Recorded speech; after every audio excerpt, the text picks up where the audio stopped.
G'day everyone. Hope you're well. I've snuck on early, 5 minutes early tonight. I know it's 5 to 8 down in the southern states, everyone. I wasn't going to run it at 6. It's too bloody early. The sun's still only just going dark now here, so 6 o'clock for us is too early up here. Who we got on here? All the usual suspects again. Timmy Ryan, Jace Muller, Jamie Fulton, Ed's on. Who was first one on tonight? Michael Abdalis and Rob Richmond, I think, were the first ones on. Timmy Ryan was one of the first ones. Chrissy Anderson, the nomadic Yowie.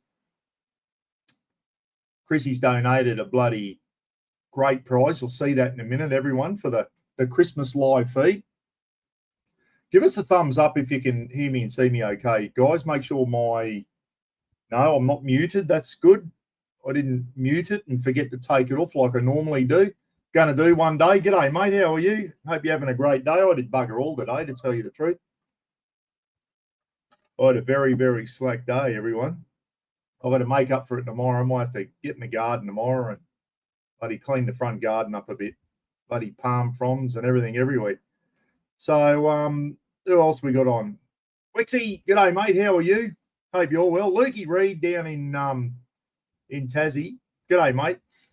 All your names come up different on StreamYard. Like when it's on just YouTube, it just comes up as Luke Reed.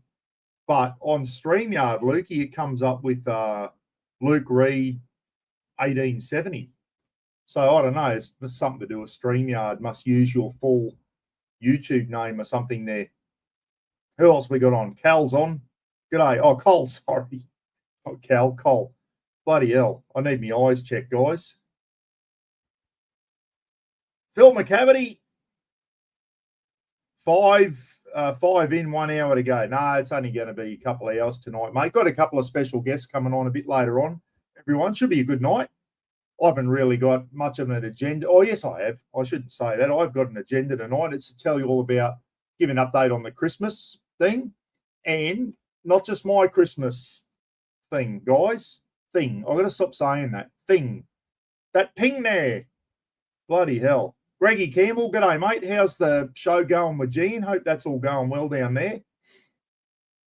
Martini, hey, Paulie, how are you, mate? Hope you're good. How's your caravan going, mate? I saw a nice photo up this morning with a coffee and that. You've seen Paulie's new caravan. It's a bloody beauty. New Jayco. Very, very nice van, mate, that one. We were very impressed with it. Oh, Jayco. People knock Jayco, but I tell you what, they're a nice van, aren't they, for the price compared to the big boys? At least with Jayco, they're kind of affordable, aren't they? Unlike some of the other caravans. 6 Knots. G'day. Howdy, Buck, and everyone in the chat. G'day. How are you, 6 Knots? Debbie Marwert. G'day, Debbie. How are you? Brian Mollis. G'day from Durham-Bandy. Wow. Down there on the Queensland border with New South Wales, just over the border. We came up through, I forget what trip it was now, mate. We came up through Hebel and we got over the border and went, you're in Queensland. I went, wow. And then there was a little town called Hebel. Never heard of it before. Anyway, we stayed outside, not the pub, the shop there, the little camping ground there, and the pub was across the road at Hebel. And then the next morning we took off and we stopped off at Durham-Bandy and grabbed a pie. And I tell you what, the bakery at Durham-Bandy was a bloody beauty. I hope it's still open. That little bakery at Durham-Bandy was a beauty. I'll still remember that. Very, not much there, but a very clean little town. Durham-Bandy, very good indeed.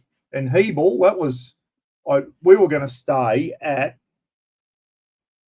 what's over in New South Wales where the Opals are. Not Lightning Ridge. I forget. We were going to stay there, but there was a big country music festival on. We couldn't get into any of the van parks there. So we kept punching. The next thing you know, we saw the Queensland border and a little town called Hebel, which I'd never heard of. So we stayed there for the night, had a cannery from the pub from memory, and stopped off at Durham-Bandy the next day. Four-wheel in New South Wales. G'day, Green. How are you, mate? Steve W's on up in the mother country. G'day, Steve. How are you, mate? Or morning, I should say.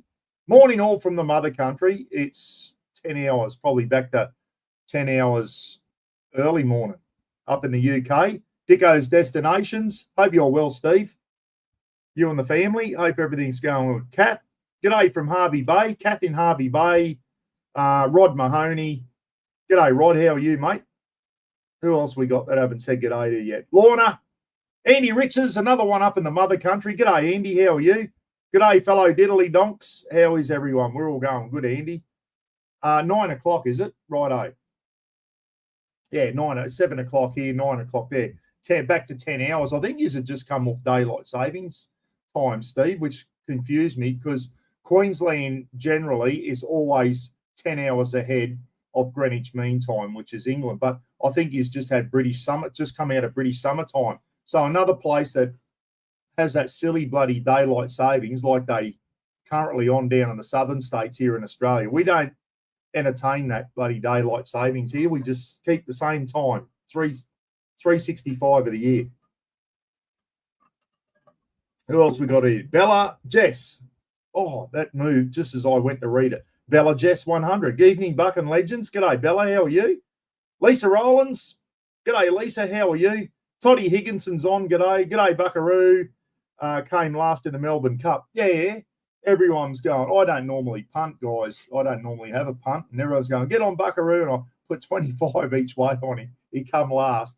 I'm never listening to any of you diddly donks ever again. Let me tell you, apparently he had a bit of a medical problem or something.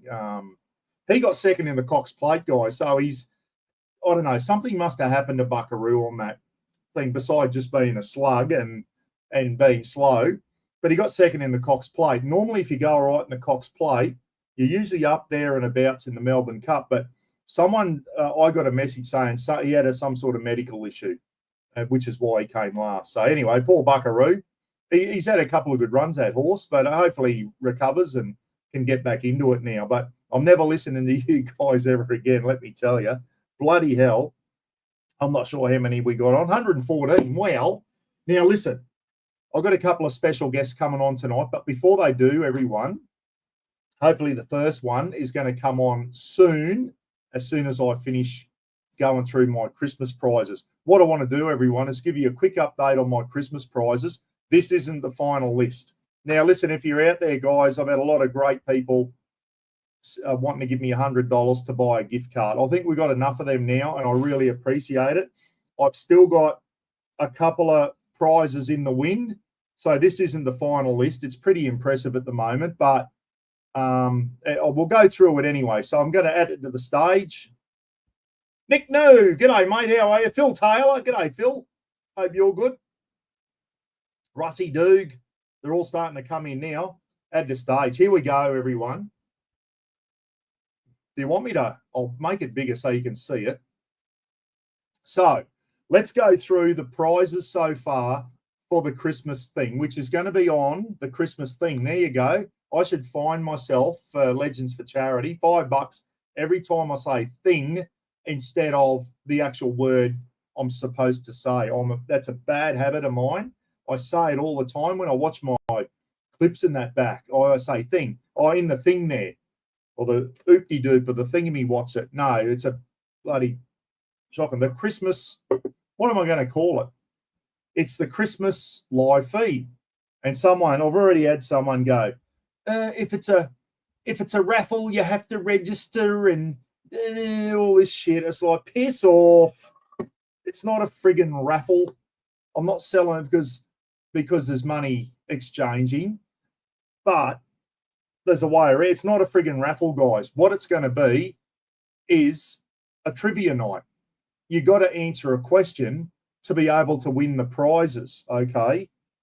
Yes, I'm going to call for everyone to make a voluntary $10 donation, and that money is all going, as if you've been keeping up to date, all that money is going to Legends for Charity, to Ed Nass down there for the Legends for Charity down in Victoria next year. So I'm going to charge, I'm not going to charge everyone. I'm going to invite everyone to pay $10 and bank account details, and that'll be coming soon. We're not asking for it yet. And if you volunteer to pay your $10 and that goes to charity, then you've you're in the thing to win a prize. But it's not a raffle, guys. All right? It's not a raffle. It's a bloody trivia night. I'm running a trivia night with some giveaway prizes that have been kindly given to me from companies and from individuals. So it's not a, whoever said, oh, you've got to register it for as a raffle with the government or something. Well, piss off. It's not a friggin' raffle. Okay? It's a friggin' charity night. Everyone's donating $10 to charity, and I'm running a trivia night. Okay? So it's not a raffle. Don't think of it as a raffle. Got some great prizes, but the first one, how good a timing was this? I must get 6 to 10 emails a week, everyone, from companies, usually overseas companies, wanting me to promote their products. And the majority of them, I just click and move on. I don't do it. This company here, Vinode, I think that's how you say it, Venonoe. They said, Buck, we've been watching you. We've stumbled across a YouTube channel, and they've seen some of my cook-ups, and they are launching on the 2nd of December this item here, and it's basically a little mini wood-fired pizza oven, and you can do pizzas in there, you can do steaks and all that. They asked me if I wanted to try it out and do some video clips and let me know what I think of it. And I thought, I've always wanted one of these little pizza ovens, and I thought, yes, I will take this one. This is one thing that I think, well, I'd love to have it. I'd love to try it out. I think it'd make some great content on my YouTube channel, doing pizzas and steaks, and I'm going to think outside the box. It's not just for pizzas. You can cook a lot of different stuff in there. I'm going to try and do a lot of different cook-ups in this. So it gives me content for my channel, because sometimes you just start getting a bit lost for what to do, guys. And it's good to have a new item, especially a cooking item. You know, I love my backyard cook-ups and everything. It's an item you can take camping with you so that you can cook when you're out camping as well. It runs on wood chips. Anyway, I hit them up and I said, what's the chances of getting a second one? And I told them all about my charity and that. And you know what? The lady, Suzanne, all the Chinese ladies that contact you all have English names. Okay, they all use an English name. Every company I've dealt with, they use an English name.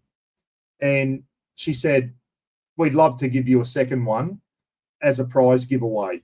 And they've given me one for free. I haven't got it yet. It is about to be posted out to me so I can start trialing it and doing some cook-ups. But I'm going to have a second one, guys, as a prize.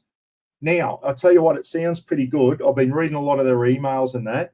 I can't wait to get it and try it out. It runs on wood chips. And I got an email today from Suzanne, and it comes with the different types of wood chips with it. They're hoping to get the wood chips into barbecue shops and all that here in Australia so you can buy them off the shelf. But there's 6 main ones, wood chips, to give all the food different flavors. Hickory, oak, mesquite, which is what Cowboy Kent Rowlands cooks with, everyone. He always uses mesquite.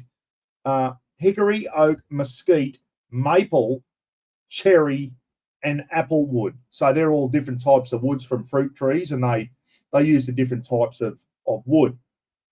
Some of the other 6 woods that they are finalising at the moment, they're going to have 12 different types of wood chip that you can cook with to give your food different flavours. Peach, pomegranate. Now, they don't use pomegranates. They use the wood from the pomegranate tree. Peach, pomegranate, jujube. Does anyone know what jujube is? Jujube. I'd never heard of it. It is date wood. So from a date tree or a date palm, they use the wood from that, I presume. Jujube or date wood.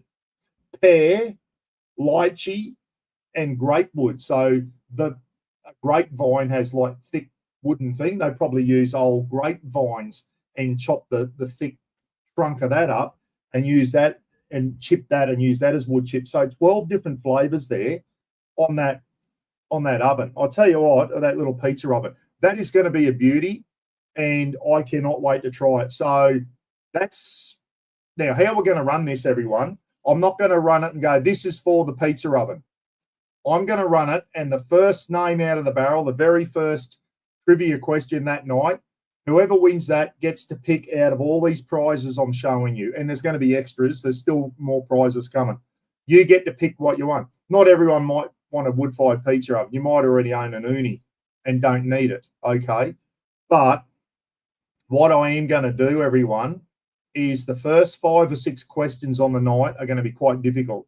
And I'm not giving any hints out, nothing. I'm going to choose some quite difficult questions that cannot be Googled or AI'd or whatever, however you do it, guys. It'll be in relation to my YouTube channel. And that way, you've got to be a real dedicated follower and have been following me for a long time to have the best chance to win some of the big prizes. You're going to see some more big ones coming up. So that's how I'm going to run it. The first 5 or 6 questions are going to be quite difficult. And then after that, they ease off. So it gives even the newer people that have come on. I know some of the newer people that come on probably won't know the answers to things. They can probably cheat off someone, but you don't know if you're cheating the right thing. So there's the first one thing. There's another $5. Our second ones, I've met these people in real life. They are wonderful people. Brad and Vicky, guys, they're friends of Jan from Shady Gear. I met them at the Townsville show this year, and they're good friends with Jan. And Jan introduced me to Brad and Vicky, and they said, Buck, whenever you want help with a charity and that, we're here to help. So Brad and Vicky have donated. That's a bit blurry, that photo, guys. Sorry. When I blow it up, it went all blurry. But there's 2 mats. There's different types of mats. That's just one of them. There's some beautiful mats with the Camping Mat Warehouse. You get to choose what one you want. If you only need a 4-meter one or a 5-meter one, you'll let Brad and Vicky know what size you want and which design you want. They've got some wonderful designs on their camping mats. It's made from recycled material. You can put pegs through it. Each mat comes with a peg kit as well, so you can peg it out, okay, so people don't trip over it. It's made from recycled things, so it's eco-friendly and all that type of stuff, guys. Made from recycled plastic, basically. And it breathes, it lets the grass breathe and all that type of stuff. So there's 2 of those. There's 2 prizes there from Brad and Vicky at the Camping Mat Warehouse. Remember our sponsors, everyone. I'll call them sponsors because they're sponsoring this wonderful bloody Christmas thing, aren't they? So get in and support them. Keep a note of the companies that I call out, guys, and please, if you can, support them. That's what this is all about. They support me, I give them a plug, and hopefully you guys out there can support them. We scratch each other's back. So Brad and Vicky, thank you so much. 2 of those guys, there's different design mats. That's just a demo. So there's another 2 great prizes there. Our old mate, Brett from SMG, guys, speaking of which, he could be one of us. He could be sneaking on a bit later. Don't tell anyone. So he's probably on his 5th bloody rum at the moment, getting up the Dutch courage, putting his makeup on. So now, Brett has kindly offered $100 SMG voucher. Not one, 3 of them. 3 $100 SMG vouchers, so you can get anything there. If you want to buy a Rafa Shack bat, you've always wanted to buy a Rafa Shack bat, but just haven't had the money, you win one of these, put $100 towards it. You only probably pay $20 or $30, and you've got a beautiful Rafa Shack bat, which is in the background there. Absolute cracking bats for your kids or whatever, indoor cricket bats, and you can use them for backyard cricket. So $300 SMG vouchers from Brett, guys. He's been wonderful for this channel. He's done a lot of work for me over the years, and he's doing work for me as we speak. We have got a top secret project going on at the moment, and when it comes off, it's going to go off. Let me tell you, it will be a beauty. I reckon it's going to be one of my best little bloody things, and all the profits from that, if it comes off, are going to be, once again, going to Legends for charity. You know, everything I do, guys, isn't for me. It's for charity. I don't make money. I come out behind with all this stuff, but I don't mind. It's all for charity. So thanks, Brett, for that. Now, have a look at this for a prize. This is going to be one prize, everyone, and this is going to be this is why I'm making the first 5 or 6 questions quite hard, because I want to make it difficult for people to win these really good prizes, because I know the prizes that are going to get snapped up first, okay? It's going to be things like this.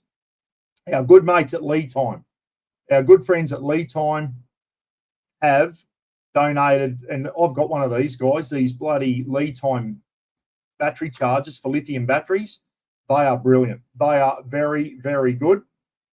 Steve Fuller will back me up on that. They are brilliant battery chargers. Already come Anderson plugged up and all that type of stuff. So that's the first half of the prize. And the second half of the prize is a 100 amp hour, 12 volt, lead time lithium battery. And I think they said they were going to give us the Group 24 Bluetooth version, valued at over $300. So you get the lithium battery and a charger. How good is that for a price? So thank you to Lead Time. Aviva there at Lead Time. Absolutely fantastic. We've got another big project on at the moment with Lead Time. Phil, my son, is about to buy a battery off Lead Time. They're going to give him a good discount. But Phil will be buying it. And we're going to be putting a 24 volt, 200 amp hour lithium battery in Phil's new boat, guys, in his bar crusher. And it's going to be running the big 24 volt Evercool fridge and also his Minn Coda. And it's going to be absolutely fantastic. We're going to have a, what are we going to do? We're going to put a Victron DC to DC charger in his boat. It'll be a 1224, so 12 volt. He'll be getting its power from the 12 volt starter batteries and then converting that over to 24 volt. So when Phil's driving his boat, the Victron charger will be charging that 200 amp hour lead time 24 volt battery. So we've got a project going and it's going to be all getting put on film. Really excited about that. We're also doing Phil's boat shed at his house. We're going to deck that out with a bit of Kickass gear, and Phil's going to be able to charge that 24 volt lithium battery using solar panels when his boat's sitting home in Townsville there. So a charger and a lithium battery. How good is that? Thank you, Lead Time. Now, this one's come from Lorna McMillan's son, I think it is, everyone. Mulloway Fishing. So it's a Mulloway Fishing package there, and it is in that envelope. Lorna has sent that to me. So there you go. Mulloway Fishing's got some hats, a T-shirt, and a sticker. So thank you, Lorna, to your son there. So if you want a Mulloway Fishing Australia T-shirt, guys, look that up. Google that. And yeah, that's not a bad looking. It's got, I love the Aussie coat of arms. And instead of the emu, it's got a Mulloway. He's into his Mulloway fishing. Now, how about this for a prize? Bloody Oz Terrain, guys. And it is Dan Olzard, guys. Dan, if you're watching, thank you so much. Oz Terrain, guys. That's the small version. And there's also a large version of the Oz Terrain camping sink and whatever. So it's basically an army trunk. It's got a tap that you can put down to a water jerry and turn it on. It's got a little pump in there. Turn it on so you've got water. You can do your washing up. It's got all your kitchen utensils and everything in there as well. Okay, you put it on a table or on the tailgate of your four-wheel drive.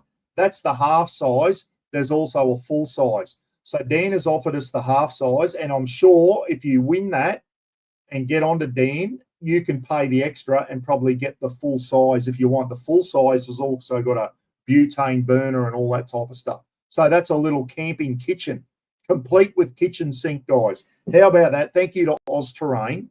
And as I said, there is a full size of that. I'm sure if you pay the difference, Dan would be happy to take the price of that off a full size one and send you the full size one if you pay the extra. So thank you to Oz Terrain. That is another cracking bloody prize. There it is. That's what it looks like from the front, everyone. How good's that? What a cool, it'll just have a water jerry, tube going down there. You got water on tap there. Literally, you fill your sink up. That is absolutely all your knives and forks and all that type of stuff. Storage underneath. I know the big one's got plates and it's got a little butane, comes with a butane stove and all that type of stuff. But that's the half size one, okay?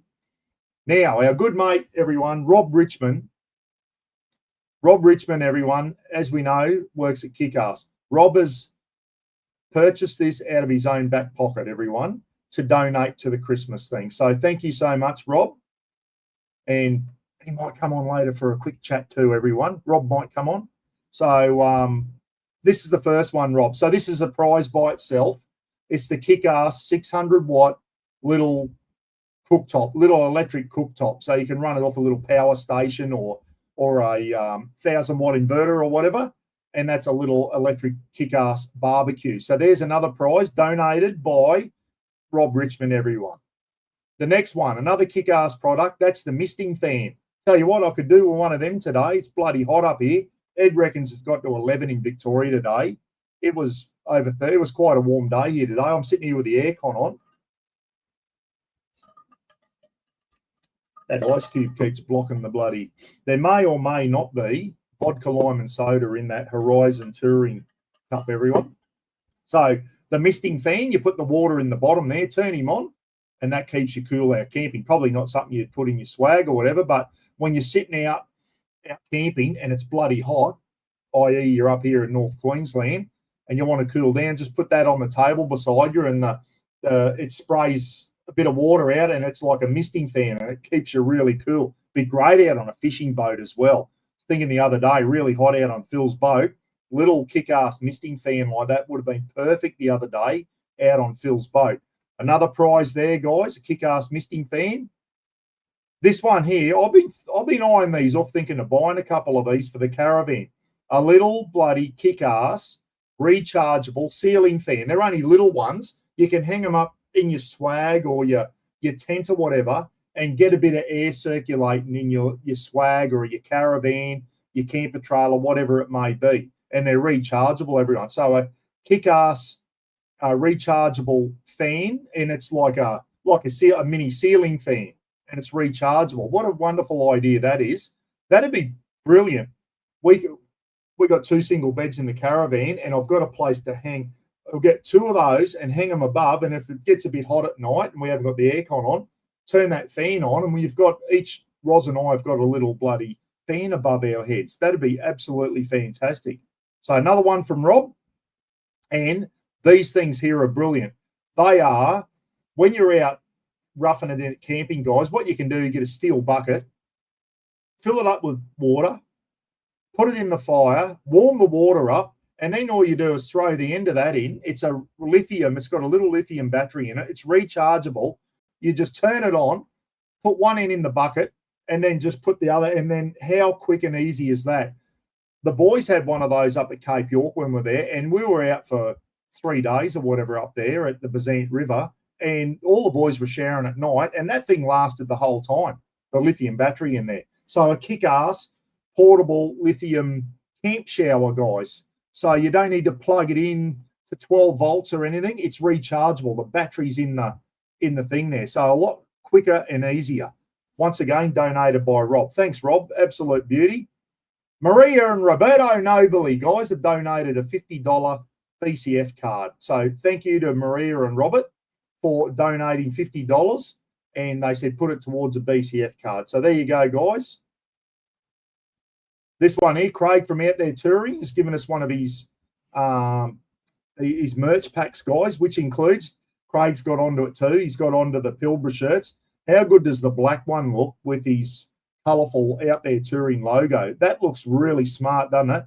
Hat, stubby coolers, and stickers. And I think there's a patch there somewhere too. I think one of those is a patch, I believe. So, Craig, thank you from Out There Touring. Make sure you get on and subscribe to Craig, everyone. That's a bloody, those probably a bit hot up here for those, but those black ones with that logo, that looks really good, doesn't it? So an Out There Touring package, thank you so much. Colin the Fathead, guys, down at Jervis Bay, or Jervis Bay, however you say it, in southern New South Wales.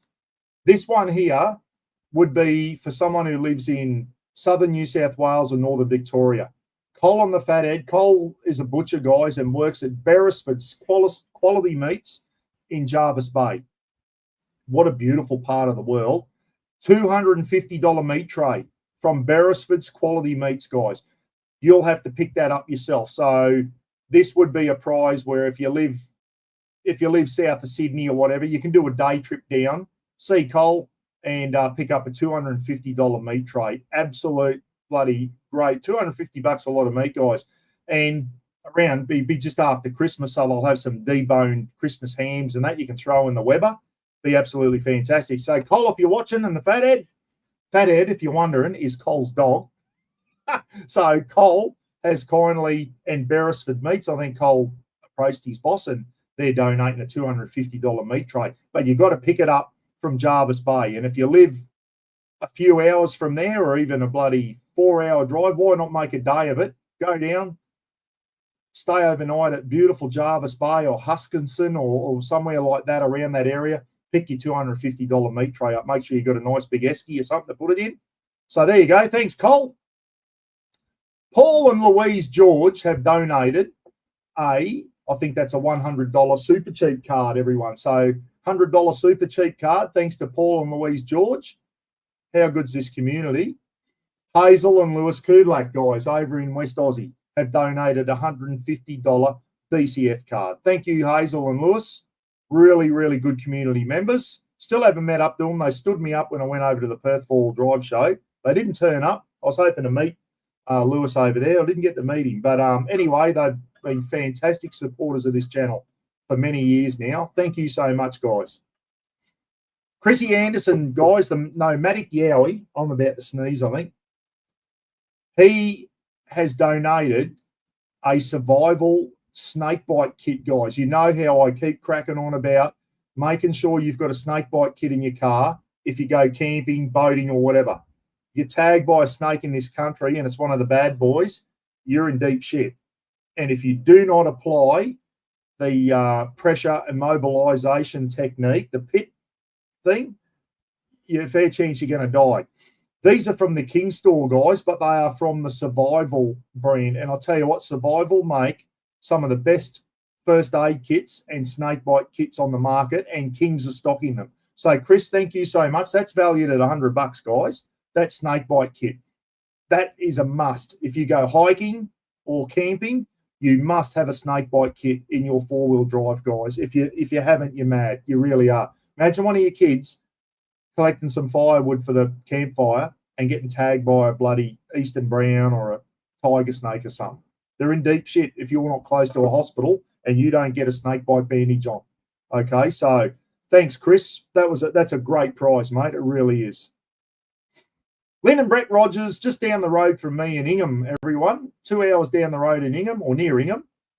$100 super cheap BCF, Mac Pack, whatever that is, and Rebel Sport. So they must be all the one company, guys. So there's a $100 card there that you can spend at any of those outlets. So thank you to Lynn and Brett, who I met once again. I met them for the first time at the Townsville show. Someone's just come on, and I can't see who you are. Whoever just came on, I'll see you in a minute. I can't see the screen because I've blown the prizes up. I think it might be our first special guest, Duncan McClendon. Duncan, he does this as a hobby, guys, and it's starting to take off on him. It's a bit of a retirement hobby. Now, how good do those shopping bags look? 6-compartment shopping bag and also 2 clear top bags. They look really good. So Dunga, he might even be in the chat room, guys. So Duncan McClendon, guys, we know him as. And, yep, Rob the Wanderer's coming in, everyone. Rob's going to be on soon, and there's a special reason why Rob's coming into the chat. I'll be with you in a minute, Rob. I haven't got long to go, mate. So, Dunga, thank you so much for one of those beautiful shopping bags, which has got 6 compartments so you can put your wallet, your phone, and all that inside. So, a shopping bag, handmade by Dunga, and a couple of beautiful clear top bags. So, thank you, Dunga, for the great prize there, mate. And whoever the winner is, I'll let Dunga know and he can post it out to you guys. So, a 6-compartment shopping bag and a couple of them. If you want one of those shopping bags, get on, find Dunga in the bloody, on Facebook in the community chat room or something, guys. And you might be able to buy one off him, mate. So that'll be fantastic. How good are these two guys? Terry and Robin G, our mates from Harvey Bay, are donating a $100 Bunnings card. So thank you, Terry and Robin. And Molly the dog, $100 Bunnings card. Who doesn't like to go to Bunnings and buy some stuff? I'll tell you now, I was in Bunnings the other day, everyone. And even the small Bunnings here in Innisfail, we haven't got one of the big Bunnings, but just a small one here. But even their barbecue section is pretty impressive, guys. They've got some, go into the barbecue section and the cooking section in Bunnings. They're getting some good gear in there and at a good price too. Okay, I know you got to some of the big barbecue shops, you pay through your teeth for some of the barbecue gear.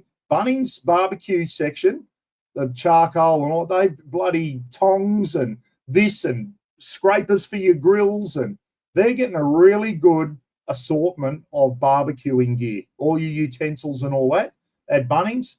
Besides, you can spend a Bunnings card on plants, bloody timber, anything you want. Thank you, Terry and Robin. Much appreciated. Craig McCreel, guys, cruisering. He comes up in the chat room as cruisering. Craig's donated a $100 BCF card. So who doesn't like to go to BCF, boating, camping and fishing? I'm sure if you're into your fishing, you'll be able to put that towards lures or whatever, or some camping gear or a new bloody camp oven or something like that. So, Craig, thank you so much, mate. Very much appreciated. $100 BCF card. My old mates, Cam and Tiff from Wild Touring, everyone. I watched them. They were on Fraser Island this morning. Wild Touring, what a great YouTube channel. It really is. Cam and Tiff got on to me, guys, and I caught up with Cam and Tiff when they passed through Innisfail. I went out to the Meena Creek Hotel. They went and did the Paranella Park tour. And I went down and I shouted Cam and Tiff dinner at the Meena Creek Hotel when they came through. Lovely couple, really good. Cam's just a real down-to-earth sort of bloke. Tiff's a lovely girl, and Chloe and Brody, the kids, they've got their own merch too, guys. They've got a lot of good merch. These are those quick dry towels. They've got some new ones out. It's got the black one's got the boab tree on there because the boab tree's synonymous. That was a big word for me, synonymous. I don't even know what it means to Western Australia. They got the boab tree on there and the one Tiff's holding there. Isn't that a beautiful pattern? It's almost like an Indigenous pattern, isn't it? So that's a couple of their big quick dry beach towels. And I know Steve Fuller put a thing up and said, I wouldn't mind winning that. He said they are brilliant. And they've also got your normal bath towels, everyone, quick dry bath towels. We use those on our half lap, our 6-month trip, and Roz loves them. Roz loves those quick dry towels. You hang them up, they dry a lot quicker than a normal towel. They feel weird at first when you're used to a normal towel, but they do dry you really, really thoroughly. Very good. So thanks a lot to Cam and Tiff, and get on and support their YouTube channel, everyone. And if you want some merch from them, get on there. This diddly donk here from Innisfail, have a look at the head on him. Head like a bloody smashed mud crab.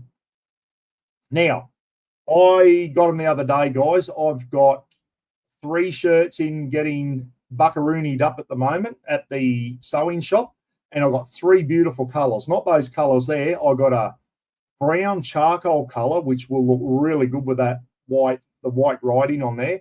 Brown charcoal. I've got a beautiful mid-coloured blue, and I've got a really nice green. It's a different green to what I'm wearing there. So two prizes here, guys.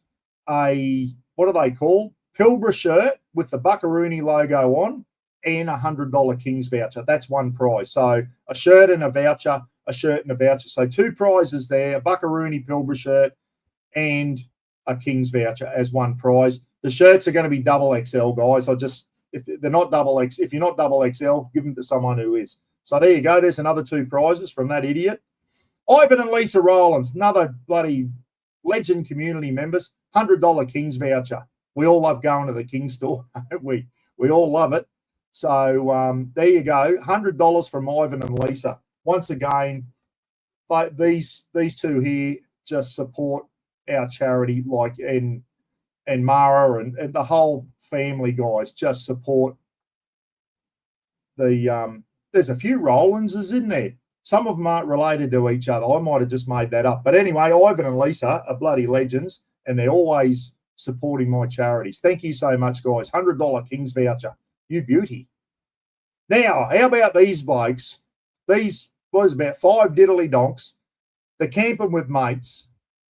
Bradley Howell, Mark Lavelle, Wixie, Roachy, and Landy, guys. The Camping with Mates boys have put up a great prize, and you get a Pilbara shirt again. Everyone's on the Pilbara shirts because they are bloody magnificent camping shirts. They got the Camping with Mates logo on it. A polo shirt with the Camping with Mates, the black polo, which look really, really good. A hoodie and a $100 fuel card. So thank you to all the boys with Camping with Mates. Did I mention Brad Howell? I think I did. So you know who they are, all the boys who organised the Camping with Mates this year down in Newcastle, Clarence River there. Not Clarence River. I just made that up too. Anyway, you know who they are. Thank you, boys. Bloody much appreciated. Bunch of legends you are. Now, the Lappin family, everyone. So, and I don't know your wife's name, mate. I've forgotten your wife's name. Carl's wife, who I've forgotten your name. I met them at the Camping with Mates event. Bloody lovely family. Mackenzie or Kenzie, the young girl, and she had a Pilbara shirt on at the event, and it was a mint green one. It looked really good. When she came up to say good day to me, I said, that coloured shirt is beautiful. It was a mint, like a light mint green, and it was smart. Mackenzie, or Kenzie, just goes by Kenzie, and young Aston. Aston was the young fella, guys, getting around dressed up like a cowboy. He had the big Akubra hat on, only a little fella. And with you in a minute, Brett. And yeah, so there you go. The Lappin family, guys. Another Pilbara shirt, no limit property maintenance. So if you're down there in around the Newcastle area and you need property maintenance done, get on to Carl, guys. No limit property maintenance. So there's a Yeti. Those things are good too. The Yeti stubby cool. You screw the top off and put your beer in, and they keep your beer cold for ages. $100 Kings voucher and a Pilbara shirt. So that's one prize there. Okay, what a great prize. Thanks to the Lappin family, everyone. Thank you so much. And it was a pleasure to meet you all at the bloody Camping with Mates event. So there you go. No limit property maintenance, everyone. There's the phone number. If you're around Newcastle and you need some work done, get on to Carl, guys, and support him, mate, because he's a bloody top bloke. $250 vouchers from Jan at Shady Gear, everyone. You know Jan, she always supports. She's been supporting this channel for ages, and she's got good products. So $150 vouchers, two prizes here. So if you get this, you get a $150 voucher. Maria and Robert Nobley won last year, guys. They wanted the Shady Gear wall, so they went in and they got a big discount off their wall that they're buying. So you can do the same thing. There's $150 off a beautiful Shady Gear wall that you want for your house, your camper trailer, your gazebo, your awning. They can be used anywhere. And Jean's got a size for whatever you want to do. Jan will have a size to fit. You can see that person there keeping the western sun out of their veranda. How good do they look? And gives them some privacy. You can see out, you can't see in, and it allows a bit of airflow. They're bloody brilliant. So, Jan, thank you so much. Another two great prizes there, everyone. Good army mate of mine, everyone. Mel Beaton. Mel got in touch with me a couple of days ago. I didn't even really know Mel was following the channel, and we go way back to the 80s, guys, in the army. We're in Signals Corps together, and Mel said, Buck, want to give you $100? So he said, just spend it on whatever gift card you want. And I went into Repco the other day, everyone, and I was impressed. That Repco shops, they're up there with super cheap. I'm usually a super cheaper. I've been getting the oil cheaper at Repco lately than I've been getting it from super cheap. Repco, very, very good stores as well. Everything from oils to your filters. That's where I got my new Rhino.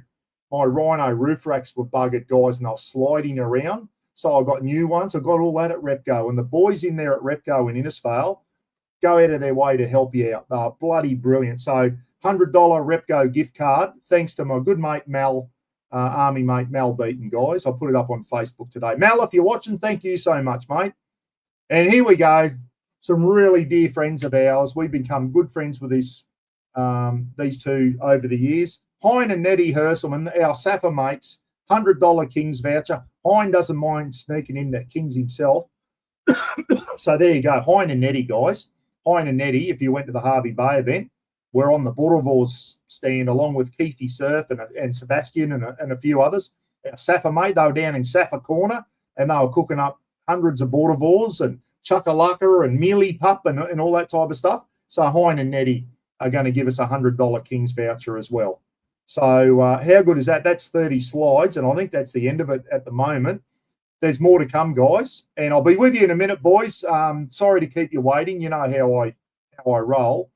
I'll be bringing a couple of fellas in a minute, and it's just good timing because we're about to go on to someone else's. I've been able to see I can see your comments now, everyone, so I'll remove that.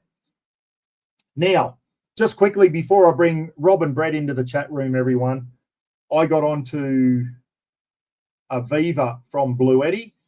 This isn't locked in yet, guys, but I've hit Blue Eddy up for a power station. You've seen my clips. I've hit Blue Eddy up for a power station. Aria, not Aviva. She's from Lead Time. Aria is from Blue Eddy, and Aria is keen to help, but she has to get it approved by the Minister for Finance there at Blue Eddy. I told her it's all for charity. So we may be getting a Blue Eddy thing. Some other things I'm thinking of doing, guys, is maybe one of Gidgey's resin chopping boards. Gidgey, if you're in the house, one of Gidgey's beautiful resin chopping boards. I only thought about that this afternoon, Gidge. I think that'd make a good prize.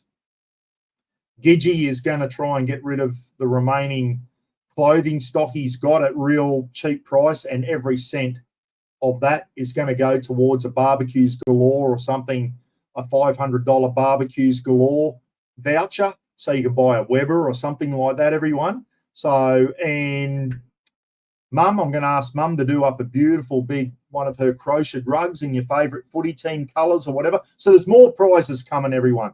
Right, so I've got rid of that. We're going to bring this bloke in. That's the end. How good's that going to be, guys? There's still more coming. And more exciting news, mine's not the only Christmas draw going to be on the 20th of December. This diddly donk is having his. And I'll bring this one again.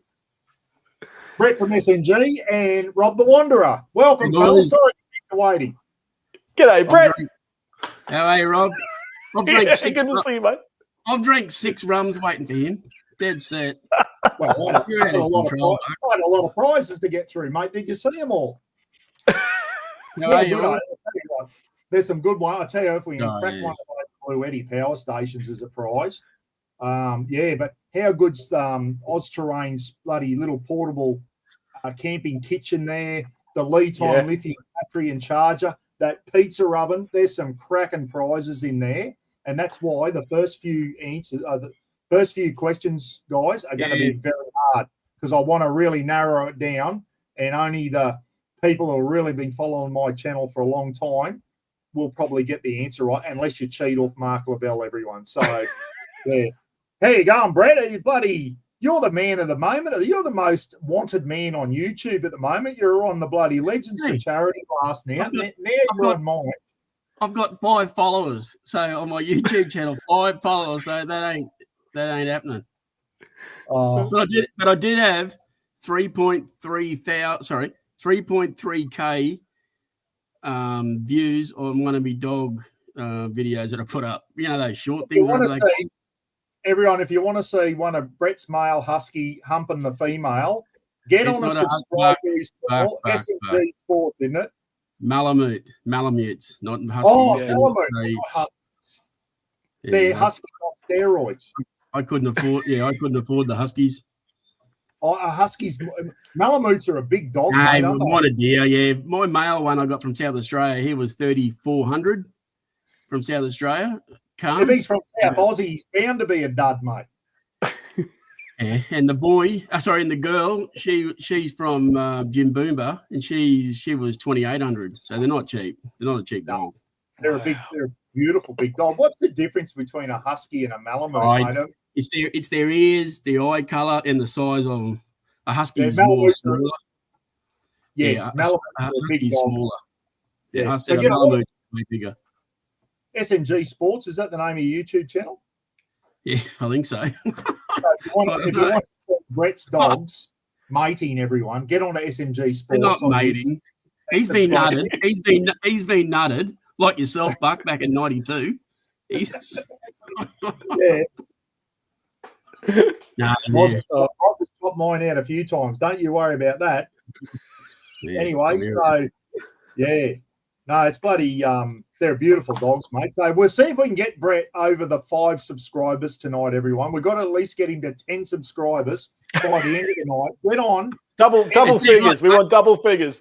Hey, Buck. We're going to double your figures tonight. We'll get you from 5 to 10, mate. whatever I make in money coming up, I'll send it to you. The charity. 3 cents. Thanks for that, mate. Yeah. Anyway, Brett, we're going to talk about Legends for Charity with you soon. But in the meantime, Rob, the reason you're on, mate, is I'm not the only YouTuber out there in the community that's doing a Christmas giveaway. Mine's on the 23rd of December, mate. Yours is on... Yeah, I've stuck mine in early, the 20th of December, a couple of days before yours, mate. Yours is the big one, mate. That's going to be huge. And how good are those prizes? Well done, everyone, for getting in touch with Buck and getting those prizes sorted to him. They are unreal. Some of the highlights for me, mate, is actually the SMG bloody vouchers. Keen to get a whole one of them. That Oz Terrain, what do you call it? Bucket thing, the kitchen thing. That's unreal, mate. That is. You should say. I'm going to bring it up again, Rob. Just I'll add this to stage. I've got to go all the way back. I just want to bring it up again because this is the small one. So as a Dean has offered the small one from Oz Terrain, but there is a full size one, Rob, and it's got a butane cooker in there, so you can use it to cook and wash up. That's the half size. There is the full size one, and I'm sure Dan won't mind. If someone wants the large one, they pay the difference. I'm sure he would be happy with that. Andy Riches, Brett, you just got your first subscriber from the UK. Andy Riches has just subscribed to your channel because he wants to watch the 2 minutes going at it. Brett, you've now gone global, mate. I'm telling you something. It's riveting. It's riveting viewing too. All 3 videos. Actually, I've got my the SMG song I showed you, Buck. Yeah. Put it on there. It's had 28 views. It's actually going to be. We'll get it up there. You'll be up there with Brody Hosky before you know it, mate. So there you go. How good is that? And they said the full one, Rob's got a bigger lid than that on, but you can put your plates and I'm sure you can there's room underneath there for all your plates and all that type of stuff as well, mate. So that looks brilliant. Yeah, absolutely. I've never even heard of them. I didn't even know they existed or anything until you put them up on your Facebook page. I thought, you beauty, how good's this? Mate, I'll let the cat out of the bag. I've seen Oz Terrain in my comment section for a while now, and then I got an email and Dan said, Buck, I'd like to give you one of my kitchens. And I'm holding off on it. I just didn't want to, like he's a little Aussie business. They're Australian made too, Rob, by the way. Yeah, nice. In case they're Aussie made. And it's a little Aussie business trying to get off the ground, and I just didn't feel right taking an item for nothing off him. But I said, mate, happy to promote you in that. And he came through and said, Buck, we want to give you one of the half-size kitchens for your giveaway. Really appreciate it. And that's what this is about, Rob. As you know, we support bloody businesses that support us. And the least we can do is give them a shout-out, especially an Aussie-owned business with Aussie-made products, mate. We love supporting those little businesses. Yeah, absolutely, mate. That's exactly what's about. Same with SMG, mate. Brett there, absolutely the exact same reasons, mate. Like Breaking news. 17 subscribers. Breaking news. Wow, mate, you'll be monetized by the end of the night, mate. You'll be over 1,000. Yeah, we monetized with 1,000 before thing. How good is that? Oz Terrain, guys. Put a comment down. What do you reckon about that? Cool. The full size one is even better. Comes with a butane cooker and all Australian made. Everyone like that. The trunk and everything. That's like an army trunk. An army trunk. It'd be waterproof, dustproof. Into the back bloody Ranger or whatever, Rob. Be a beauty. Yep. You just throw it up and carry it like a suitcase, do you? You just throw it up and carry it like a suitcase. Yeah. Oh, you can. It looks like it. Oh, but you just slide it in like the back. A handle to carry it. What they're designed for, you can take it, just slide it out, put it on a table or the tailgate of your ute, open it up, and your kitchen's there. You've got a butane, the big one. You've got a butane burner ready to go. You run the hose down into a water jerry. You've got water. You've got a sink, knives, forks, plates, everything at your fingertips, mate. So you haven't got shit rolling around everywhere. Everything's in there. So I think they're a fantastic idea. that's perfect for a swag camper or a ute camper. Some, Yeah. sort of what I do. And because Yeah. I hate washing up, I bloody, Yeah. as soon as I've done with the plate, I just get a piece of bloody paper towel, wipe it down. Yeah, she's good to go. I don't even wash the bloody plate. Hey, Rob, Put it in Rob, bloody cold every time I go to the shop, I buy paper plates. So I don't have to put the dishwasher. I throw them straight in the bin. Well, that's it, because your fire goes down to cook your steak on it. You need to get the fire going again. So just throw the paper plates on there and get the fire going again. Right in the campfire. That's the way to go, isn't it? Rather than this bloody washing up stuff. But anyway, Rob, this has worked out really good because your Christmas giveaway, and we know what yours go like, mate. They're fantastic nights. Yours is on the 20th. Mine's on the 23rd. We had a wonderful community member, and they happened to be my next door neighbours, Chrissy and Jeff Burns, everyone. Chrissy was the one at the Camping with Mates who was cooking cakes and bloody dips and all this type of stuff. I think, did she do that salmon dip that everyone wanted the recipe for? I think Chrissy did the salmon dip. I think that was Chrissy. Anyway, she was baking cakes for us and beautiful cupcakes and all that. She didn't stop baking when she was at the Camping with Mates. Chrissy got onto me, Rob, and said, Buck, I want to donate 6 Christmas hampers to you. And the Christmas hampers are going to include Christmas puddings and cakes and produce, pickles and all produce from the Hunter Valley, which is where they're from in Newcastle, in the Hunter Valley, everyone. So Chrissy's donating 6 $120 Christmas hampers. And as soon as she said, I thought, this is no good to me because my giveaway isn't until the 23rd.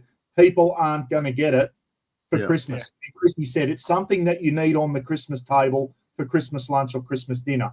This is where you come in, Rob.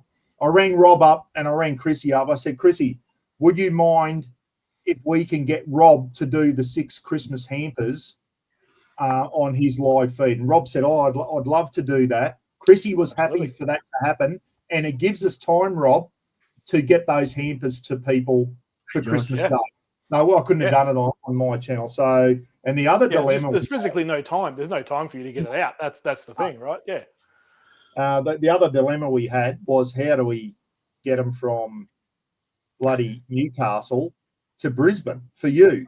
Well, enter the community. Jan from Shady Gear is down at a show at the moment, and if Chrissy said, if I can get the hampers done by Monday, Jan is going to bring them up to Brisbane in the back of her van because she's at a show near Newcastle at the moment. If Chrissy can't get the hampers done in time, Brad and Vicky are coming up to a camping show in Bundaberg later, just before in December or whatever, and Brad and Vicky can drop the hampers off to Jan, and then you can pick them up with Jan. So between the community, we've got it all sorted. 6 $120 Christmas hampers, everyone, made by Chrissy, the puddings and the Christmas cakes and everything made by Chrissy, and also local produce from the Hunter Valley. They're going to be absolutely. Yeah, I'm having a run, Huey. Oh, mate, you won't be able to buy them. Like, you can't get these. These are hand-picked, handmade by those guys, and they're going to be unreal. I can't wait to see them. They're going to be phenomenal, and they're going to help. They're going to help some families out as well. You might be struggling, might not be wondering, how are we going to do Christmas Day? You win one of these hampers, you're sorted. You're sorted. How good's that? How good's that? We get on the Rob the Wanderer, guys, the Wanderer Oz, on the 20th, and Rob's got a Christmas giveaway as well. So it's all part of the. And I'm proud that there's a couple of us out there doing this, Rob. We go out, and it takes a bit of work to organise, mate, and a bit of money out of our own pocket and everything as well. But we do it because we love the community and we appreciate the support that the community gives our YouTube channels, mate. Yeah, 100%. It's throughout the whole year. If this is a little slice that we can do to give back to everyone, mate, it's the least we can do. And we all love having everyone in the chat and in the comments, and now at the camp outs and all that sort of stuff, putting faces to names and all that kind of thing. We've got to get Brett to a camp. That's all I know. We've got to get him out in a swag, I reckon. Hell will freeze over before we see him in a tent. Let me tell you. I'm too busy going to the Australia Post to drop stuff off for the legends. So I'm out. Yeah, that's fair. Speaking of which, we're going to go through the Legends stuff soon. Rob, tell us, before we go on to that, Rob, congratulations on your second New Zealand film clip. I watched that the other day. It was very enjoyable. And I'm serious, I enjoyed watching that, mate. Milford Sound I've been there, but it was 1984. I don't remember much about it. It was too long ago when I was a young bloke. What a stunning place the South Island of New Zealand is. Yeah. And as I said in the clip about 10, 15 times, you can't put words to it. You run out. You run out of words. You've got to go. If you've ever thought about New Zealand, just do it. Like the South Island. I've only done the South Island, and that's what that little video series is. But it's beautiful. It's majestic. It is like everything. All the words I used in the clip, if you've watched it, folks, you still can't get the right word to match what you're looking at. It is beautiful. The people are amazing. It's just you just don't see that kind of stuff here in Australia. It's a whole different sort of climate over there, and it's just magic, mate. Just magic. I'm glad you enjoyed it, mate. That was good fun to put together, and it was great fun filming it over there. And there's a few more episodes to go. I might get them out by 2100. We'll see.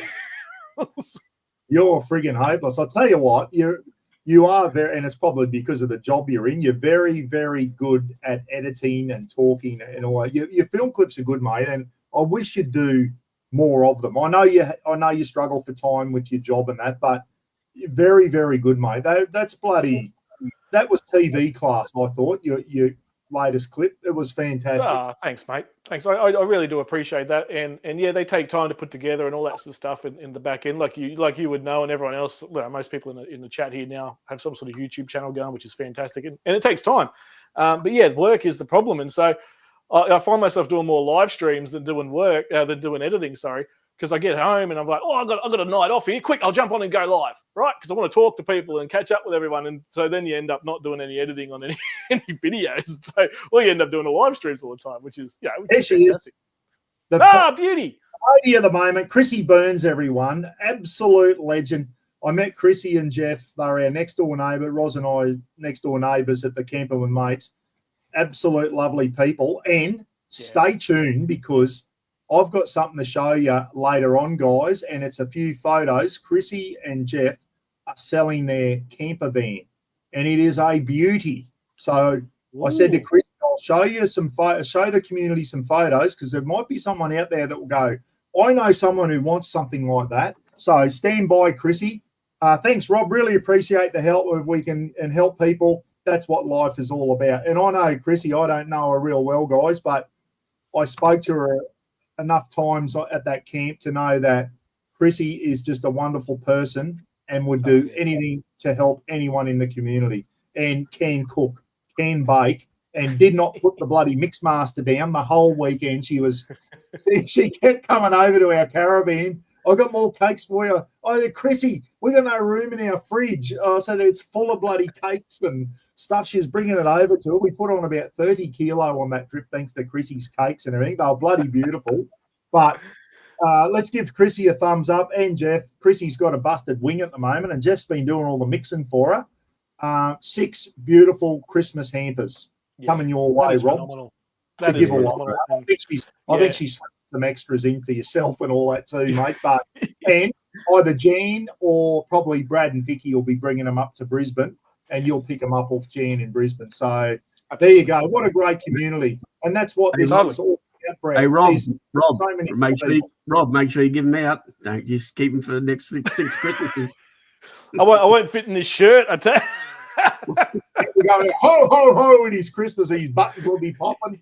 Well, that's it. I mean, we got Santa coming to the one I'm holding, so he might be filling out the suit a little bit more than usual. But no, I can't wait. Yeah, Rob's got Santa and everything coming to his. The best I can muster up is Gidgy Gorilla. A gorilla clause. A gorilla clause. I'm sure he'll have his Christmas hat on, and I haven't seen Gidge in the thing. He said he was going to come on. Tell us a bit more about Rob. What can we expect, mate, from your Christmas do on the 20th? Yeah, so as most of you know, if you've tuned into one before, they get a bit loose, they get a bit wild. We get on the terps a little bit and have a bit of fun with everybody. Giveaways, we're going to do the random prize giveaways. We're going to do a couple of questions of trivia style. So it'll be the last trivia for the year, obviously, but it's not going to be 30 questions or anything. It'll be a couple of questions at a time. Whoever wins gets the next prize in line. We've had a couple of people, similar to Bucks, in the community here, throw in some prizes. We've got a couple in the background here. The Milwaukee stuff from Nick Taylor. Thank you, mate. I think he's in the chat here. I think I saw him earlier. He runs his own little carpentry business, works for himself, and he went down to Milwaukee there.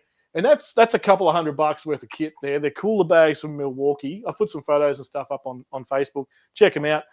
They're one of the prizes. There's a couple of $100 worth. Lynn and Brett Rogers, folks, who have also donated to Bucks live stream. They are unreal. Another couple of legends from far north Queensland. Absolutely. Right. Yeah, absolutely. I know, Buck, you've met Lynn, I think, somewhere up there recently. Yeah, and I can't wait to catch up with Lynn when we head up to Clairview a little bit later on next year. But she's thrown in $100, and I love this, and I really do, an Aussie Campfire Kitchens voucher. You know, the blokes up near where you are. Yeah, how good is that? Their kits are next level. They're at the Harvey Bay event, and everything that came off their cookware was just phenomenal. Tony and Darren and the boys. Tony can cook. Cook. Unbelievable. Yeah, just unreal. So $100 voucher from both Lynn and Brett Rogers there. So thank you so much. That's going to be, geez, I'll tell you what, I wouldn't mind winning that. that's a good one. We've got, with the Milwaukee stuff, we've got Yeti cups and a Milwaukee bloody cooler. We've got the very last Goombara Valley Campground merch going, folks. We went to give it away last live stream I did, but my live went for 10 hours like it usually does. And so we got the very last. That's it. We all know that the campground's been sold. So that's some of the prizes there. There's quite a bit of that, stickers and what do you call them, coffee mugs and all that sort of stuff. And there's some King's bags as well. And get into it, Brett. Control those bloody dogs of yours. Oh, they're going to smash his computer. They're out. Sorry, Rob. They're out the front. The missus just hang on. Well, they were so well behaved. They were so well behaved on the Legends live. There they are. Yeah. Hey, that's which shack's that? That's Shakan. Shakan and Shakira's girl. No, the other one's Shakona. Oh, Shakona, sorry, not Shakira. Shakira's beautiful pups, mate. mate. Yeah, they're beautiful. They'll be right in a And sorry, it's sorry, Rob. No, don't apologise, mate. Always love to see the puppies on there, mate. They also like to see the dogs. They yeah. We've also I've just heard from Hang on, I'll get the missus over. Wait. Up and under the deck. Oh, those dogs, Brett. Oh, too good. I've just heard from Rob Richmond as well, Australian Camping and Four-Wheel Drives. He's gonna sort out some Kickass gear as well. As you all know, with the what do I call them? Trivia nights. I give away a shitload of Kickass stuff all through the year, so he's going to help us out with some Kickass kit as well. If he's up to it, I reckon this is the time he should enter stage left. Rob, if you that's it. Get in here, you drongo. Get in here. That's right. Hey, Shakona, how are you, darling? That is gorgeous. That is wow. Yeah, beautiful dogs, eh?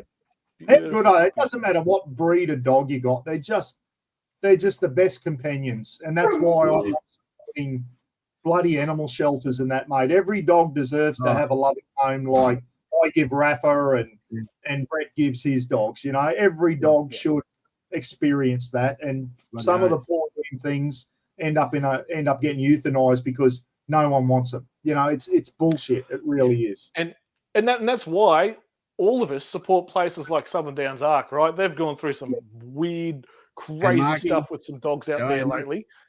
And they just saved four pups from being put down last week. They had parvo, and they managed to rescue them from having parvo and get them back healthy again.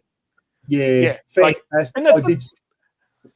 And that's what we're about. That's what all this is for at the end of the day, helping people like that. On the same wavelength as all of us. But so more prizes coming in. I've had a few people contact me. I won't mention their names right now because they're looking to donate some more prizes and stuff. I'll wait until see if they even want me to mention them or whatever. But so there's not going to be as many as Bucks. I will be capping it. Bucks is going to go for about 4 days. I'll have to start a big day. Here he is. G'day, Rob. Hey guys, how are we all? Hey. Hey, Rob. Bloody, thank you so much, Rob. Another great community member, mate, and fellow YouTuber. But, mate, you didn't have to do what you did, and you got on and you've donated 4 great prizes. So people go, oh, you just got them from Kickass, but you paid for them, mate. So, they weren't donated. All these ones ourselves. Rob and you're doing it for Rob. It'd be good to help you guys out. It'd be good to help you guys out a bit there. And Just I haven't been able to do a lot of YouTubing myself this year, but Buck does such a great job, trying to support the community, and Rob's doing a fantastic job as well. So just thought I'd just donate to you guys, and then you guys can give back to the community, and it'd be a good thing to do. It's a big team effort. Have a look at the people and Rob too. I'm sure Rob's going to get some people who say, "Hey, Buck, $100 for a King's voucher or whatever." People giving back to the community, and it's just, I tell you, I keep saying it. If there's a better bloody community in the YouTube world, I'd love to see it, because I've never seen any other YouTube communities that just achieve what we keep achieving for charity over and over again. Just fantastic, and it's good, and I'm bloody proud to call you blokes me mates and that, because we're all good people. We love helping other people. There's a lot of negative shit that goes around in the world at the moment. You only have to watch the news and that, and then you come on here and you got good people. It still restores your faith in humanity when you see that there's still good people out there. It's not all doom and gloom, and you only have to come to this community to bloody realise that there's just good people in here. It's one thing that I love, mate, how everybody gets in and helps out each other. It's fantastic to see. And guys, go and help out Rob as well. Get him some prizes he can use. Rob jump in on the 20th, folks. It's going to be a cracker of a night. She'll go for a few hours, but it's a lot of fun. It always is every year. This is the 4th year in a row. How many have you done now, Buck? How many will you be up to? Bloody heaps? Mate, I haven't kept up with it. I've done a few. The best one I've done was when Gidgy did a shirt change every beer, and he went through about 50 beers, and he had a shirt for every beer. I think he may be doing it again this year, guys. Gidgy had a shirt of beer, and someone said, I forget who it was, Gidge was down in the back room, and he had about 50 cans around his feet by the end of the night. It was funny. And people were counting how many beers he was having. He's always a thing. But I don't count Rob, but you're up to your 4th one or something, aren't you? Yeah, she's the 4th annual, and it's just a lot of fun, isn't it? Giving back to everybody, instead of everyone in the chat having a good time. It's that great time of year, and even if some people are down on their luck, if you can cheer them up, mate, give them a smile. That's all we want to do. That's all it's all about. And I don't want to mention her name, but there's a girl in the community here who does it tough, guys, and she comes in to the community here because she said it puts a smile on her face and takes her mind off a lot of the stuff that's going on. So, and that's what it's all about. And everyone in here we're all here to help each other. And you only have to see the camaraderie and that when we get to these camping events, but everyone just gets on like a house on fire. There's never any dramas except for when Lee Firma puts an axe through his foot trying to chop fire with the diddly dog. How's Lee going? Does anyone know how Lee's going after nearly chopping his foot? All right. He's coming back good. Yeah, he's walking and all that sort of stuff. I mean, obviously he's scarred up and whatever, but yeah, he's still got toes and feet. The event goes to Lee Firma, guys, and that was right at the end too. Lucky bloody Kimmy Assel was there. She's a nurse and patched him up and got him off the hospital. Oh. And hats off to the Swagger sisters too, because they've got their little puppy dog and they looked after the puppy. We were all down at the big fire that last night, getting on it and having a lot of fun. And Swagger sisters were right next door, and they ended up staying up the top corner, sort of away from the main group for most of the night because they were looking after the little puppy dog that because obviously they both had to go to the hosptal. And so shout out to the Swagger sisters. Oh, there they are right there. Swagger sisters, top effort.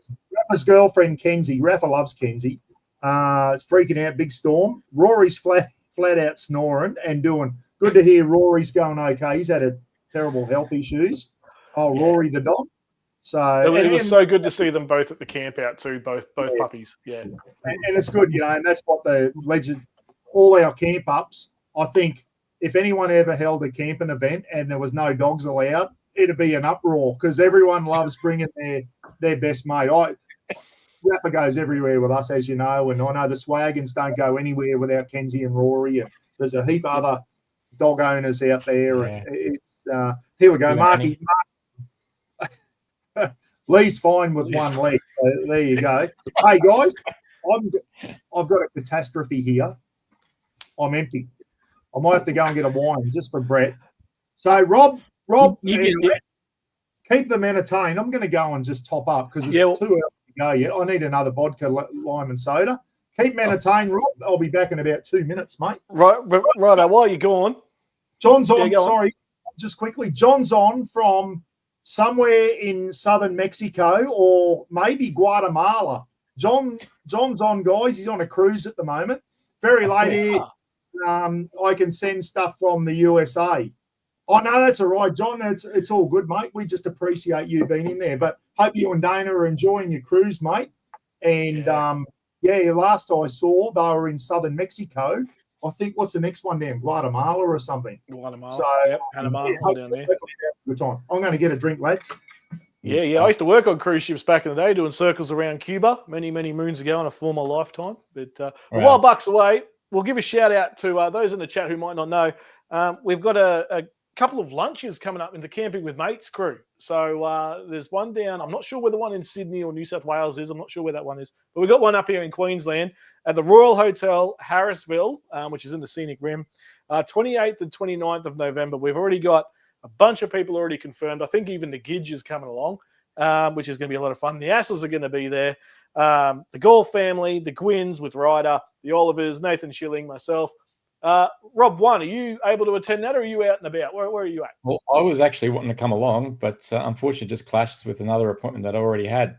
So that really sucks. I was really looking forward to coming out to it. I thought, I'm going to come out to that one. That's going to be awesome. Catch up with everybody, but it's just clashing, unfortunately. So that's all right. That's all right. So, well, Brett's going to fill in for me this time. He's going to come out there. What a lad! Yeah, that's right. Very good. But what we're going to try and do, I might be letting the cat out of the bag.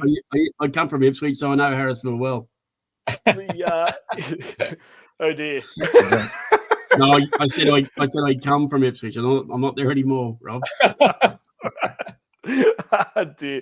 But what we're going to try and do is, for those of you who can't come along, we're going to try and see if we can organise a live hookup between the two camps on YouTube. So that could be a lot of fun on its own. So if you're interested in coming along, jump on the Camping with Mates Facebook page. There's a link up there that Nathan Schilling put on. Rafa, here he is, the main star of the show.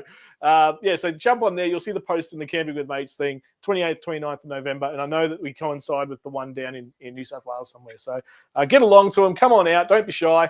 We'd love to see you all at these campouts. So you won't find Topaz and Rocky. You won't find super chats on my channel, mate. Sorry. I don't go down that road. If I take donations off anyone, it's usually to do with a charity, mate. I don't do Patreon or super chats. And with the super chats, Google get 30% of it anyway. So you won't find it on mine, mate. Stand by. Just come on the live feed on the 23rd of December to win a prize. And you can donate some money that night, mate, either $10 to go in the chance to win a prize, and you can donate more if you want, and that all goes to Legends for Charity. I don't take money for myself, mate, ever. So, thanks anyway. But Topaz and Rocky, that's a husky there, Brett, I think, in the picture with the blue, pale blue. Huskies have got those real pale blue eyes. He looks like a Malamute snout because the Malamute's has got a smaller head. It could be a half cast too. Topaz and Rocky, put up. Is that a husky or a Malamute? Sorry, Rob, interrupt then, mate.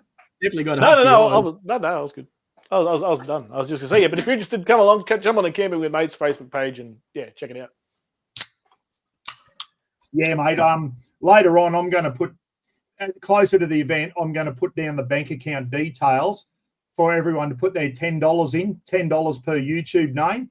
That all goes, but anyone who wants to go in and just make a donation to Legends for Charity, you can do it through because every cent I get gets passed on to the Legends for Charity. Rocky, Topaz and Rocky, stand by, mate. Probably early December, mate. I'll put the details for that up. So yeah, excellent. Now, Buck, before we move on, I was watching that Camping with Mates travel home clip that you put up about a week ago or 2 weeks ago, whatever it was now. And you went through a little country town and you called it Mungindi. Now, it's Mungindi. It's Mungindi, you drongo. I know. And it wasn't until someone said, that's Mungindi. And I went, I don't believe I just went through Mungindi, which I knew there was a town called Mungindi, and I called it Mungindi. It was my dumb brain. Mungindi. And the reason I know that is I used to have a mate in the army called Peter Finch.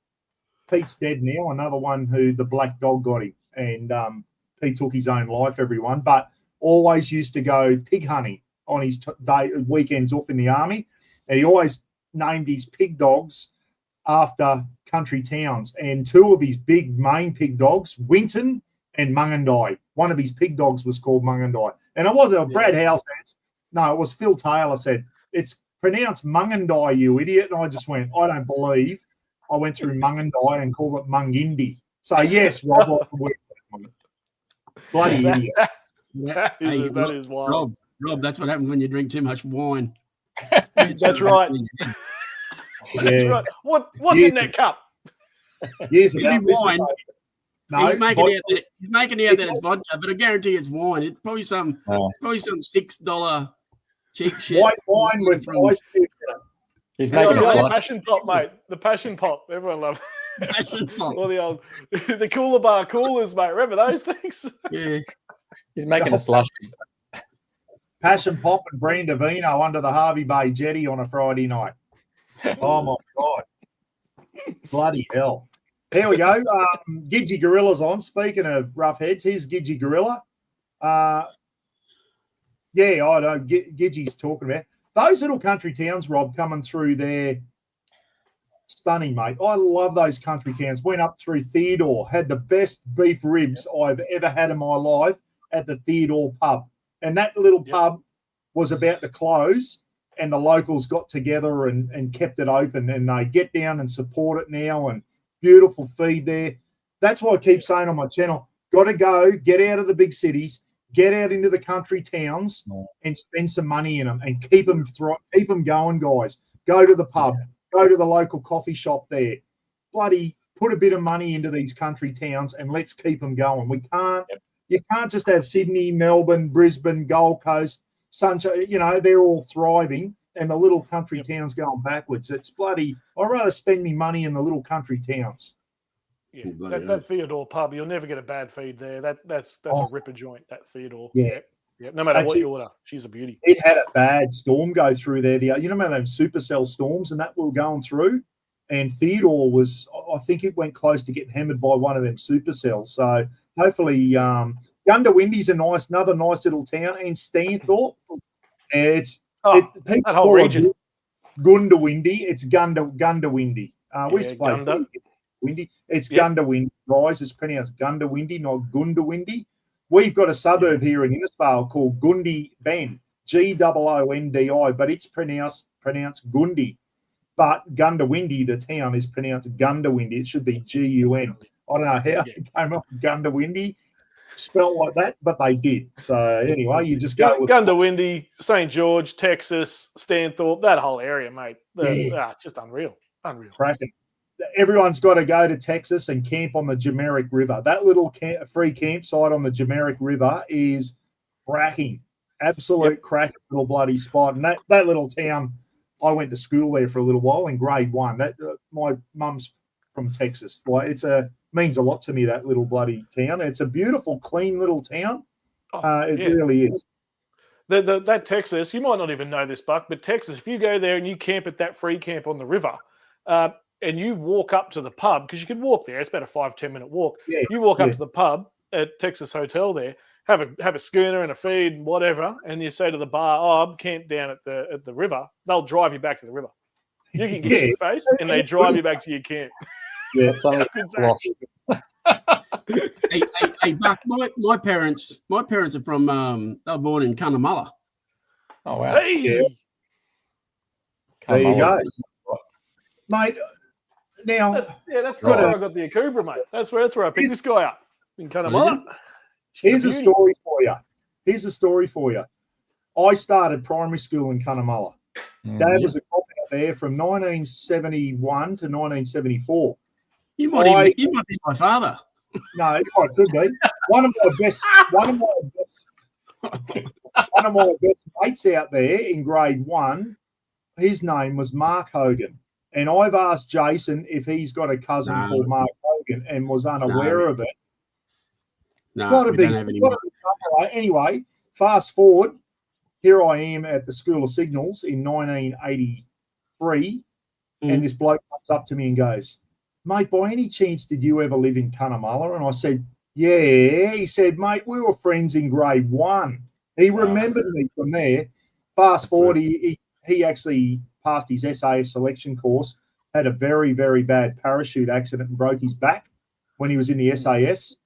And the last time I saw him, he was on bloody TV, and he was a police inspector in the Queensland Police. Mark Hogan, his name was, from Cunnamulla. Got to be some link there, Brett. No, I don't think there is. No, I pretty well know a lot of the relations, but Mark doesn't. Yeah, doesn't bloody. Just having Hogan's come from a little town like Cunnamulla, I reckon that you'd have to be related, but maybe not. Well, there you go. Geez, wouldn't that be a small world if you were related to him? I reckon. Oh, mate. Yeah, John had a good comment there too. John's over in Oregon, guys, on a cruise at the moment. He said he loves seeing the little Aussie country towns. He said it reminds him of some of the little towns in Idaho and not Iowa, Idaho, and where was it? Utah and Idaho. Utah, I'm sure there's little country towns out there in the USA too, and and that's why I guess Andy Riches, Steve W, John and Mike Blakely from the US, they love watching our YouTube channels because they get to see little places in Australia that they would never ever know about being over in the UK or America, and that's the good thing about YouTube. It's good. Yeah. Yes, they do. Texas and a good cafe.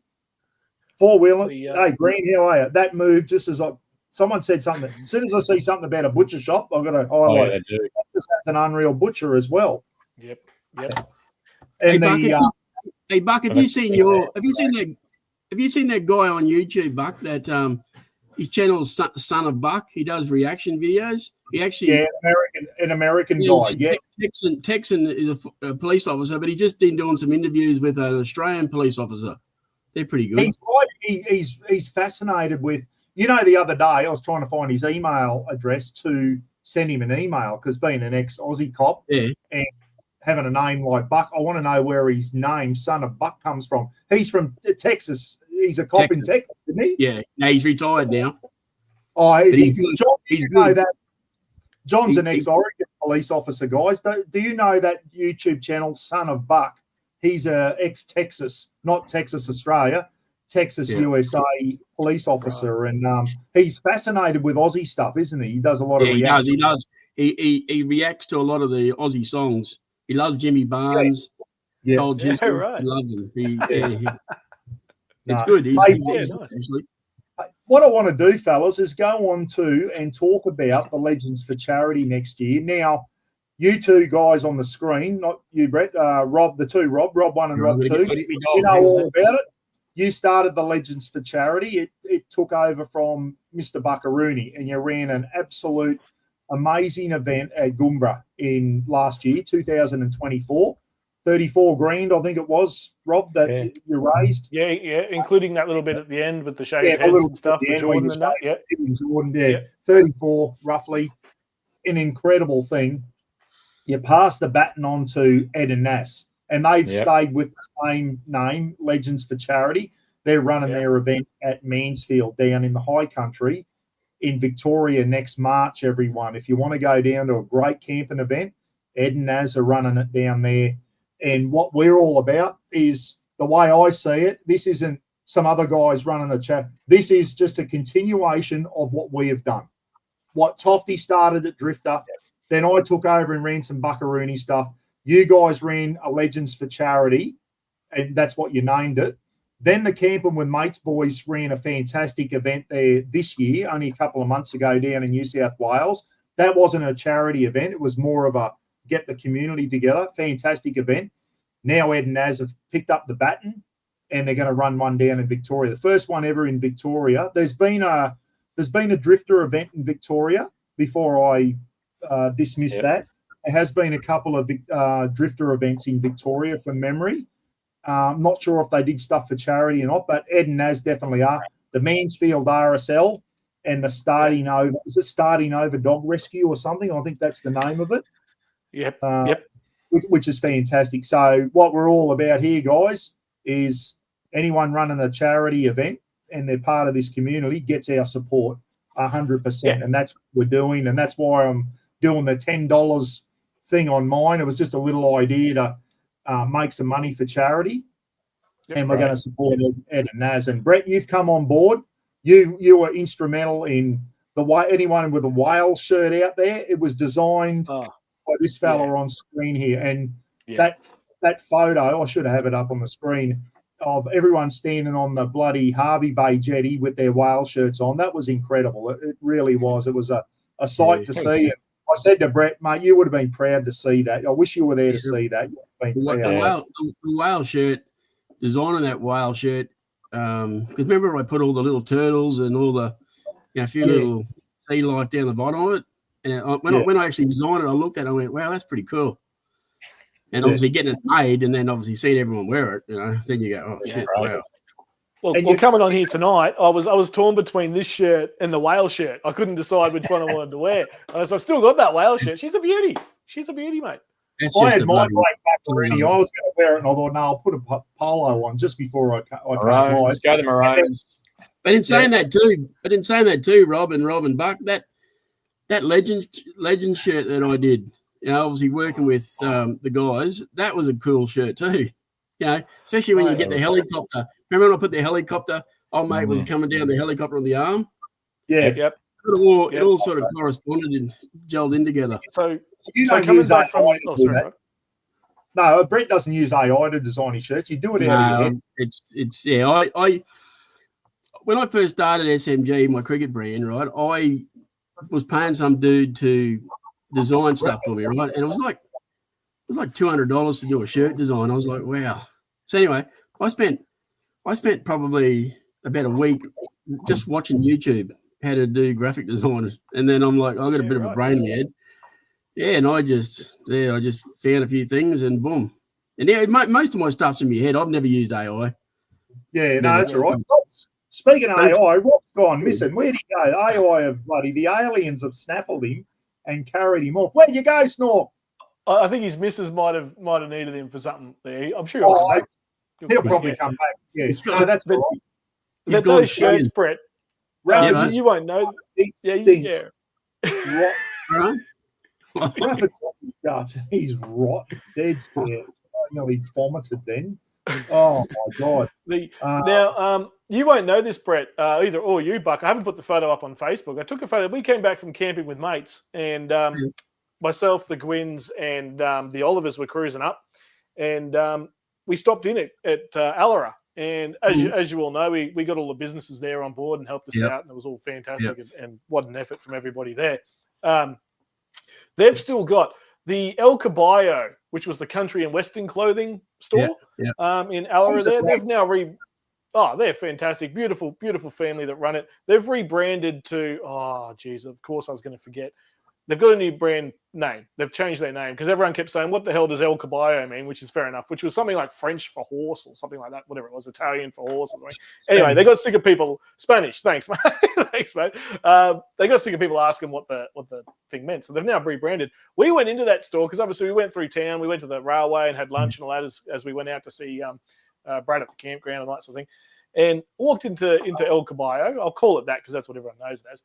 And behind the counter, they've got the pink shirt and the blue shirt hanging up right behind the counter with the Legends for Charity logo still up there, proud as punch, and they just tell everybody about the camp out event, what it did for the town. I'll put the photo up as soon as this live stream ends. I'll put it up on Facebook, and I'll tag you, Buck, so you guys can see it and whatever. I took a photo with lovely Sarah, who works at the shop most of the days, and it just, as soon as I walked in and saw it up on the wall, first thing I thought of was you, Brett, and the work that you guys did, and obviously all of our team that put that thing together, and then everyone at that camp out. And then the fact that they still tell everyone about it who comes in, because it's right there. You can't miss it. When you go to buy your shirt or whatever you buy from the store, it's right. So the first thing you do is go, oh, what's all that about? You can see all the brands on it and the Kickass and all the rest of them, all proud as punch up there. And, mate, she's still flying high, those shirts up in that business. Right. And they are fantastic. I reckon for us guys that weren't able to go to that, the videos that you done for all the sponsors, they were fantastic. I love that stuff. Yeah, that was brilliant. I was super happy that they were happy to do that, because obviously we wanted to bring money into the town and help everybody out. That's what we do, right? That's what we're all about. So, look, it was fantastic. What an event! Everyone who was involved from the beginning to the end, no matter what capacity, just unreal. What was the hardware store? I think they bought 8 shirts from memory. They bought 8 shirts. And during the week of the camp out, I don't know whether everyone noticed, they all wore the shirts all week through the camp out. All their staff, they swapped out the uniform for the Legends for Charity. They're technically a Mitre 10 still, so thank goodness to still see a Mitre 10 getting around. They're called Home Hardware, because obviously that's the Mitre 10, so it's so good to see them getting around still. So and I went out there, and everyone, as soon as you walk into the businesses out there, Rob, you'd be the same. Buck, I know you got to meet quite a few of them. You walk in, they all still remember us. They all still, how you going, and all that sort of stuff. It's fantastic, mate. That's a great little town. Once again, another cracking little country town. Gidgey's gone out and stayed at the Allora Hotel a couple of times. Gone out and stayed at Allora for the weekend. He loves going out and staying in the country towns, going to the pub, chatting to the locals, have a cannery, have a beer with them. And everyone, hey, where are you from, mate? Yeah, and they just get talking to you. Everyone's so friendly in those country towns. It's that bloody cafe. There was a couple of cafes there. I went to both of them. Cracking cafes as well in Allora. That was a great event. It was bloody cold, but it was a great event. And as we know, poor Teresa passed away since then. That was just bloody terrible news. And Brad and Teresa put on that. I couldn't have thought of a more fitting place to have a camp out. Rob, I don't know how you found that place, but it was a bloody golden find. It really was. And it was people in the it was people it was a couple in the community, the Siggers family. Some of you will know them. They were at the camp out, and they called me up one weekend and said, "Oh, Rob, what are you doing this weekend?" And I said, "Oh, nothing." "Oh, let's go camping." And then, as all of you would know, because I'm sure you all went to the website at the time, it was a pretty rough website. You're looking at it and you go, "Where are we going here? What's this joint?" And then obviously you turn up there, and it was everything we could hope it could be. And so a big thank you to the Siggers again. I've thanked them many, many times. They're two of my best friends as well, personally, in my own personal life. So thank you to them. But the one in Victoria, fingers crossed, the boys can rally around Mansfield and the town, or is it Dunedoo or something's nearby there, or whatever it is, and get the town involved, and it'll be a cracking event again. Yeah, Naz are going to do a fantastic job down there. Timmy Bates is going to be at that camp and things, so they've got a bit of a celebrity going to that one. It'd be great for anyone who watches Tim Bates 4-wheel drive. Bloody great channel, and Tim's a lovely guy. I was going to meet up with Tim at some bloody pub there in the high country, and Tim did himself a mischief and ended up in hospital, fell off his 4-wheel drive and snapped his hand. That's right.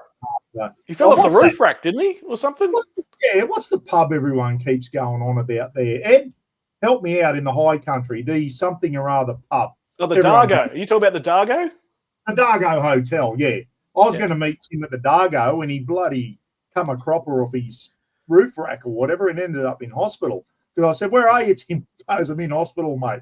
So, yeah, I didn't get to meet Tim in person there. Speaking of Legends for Charity, they've got shirts out as well. And as we know, everyone's on the bloody Pilbara shirts because they're a cracking camping shirt.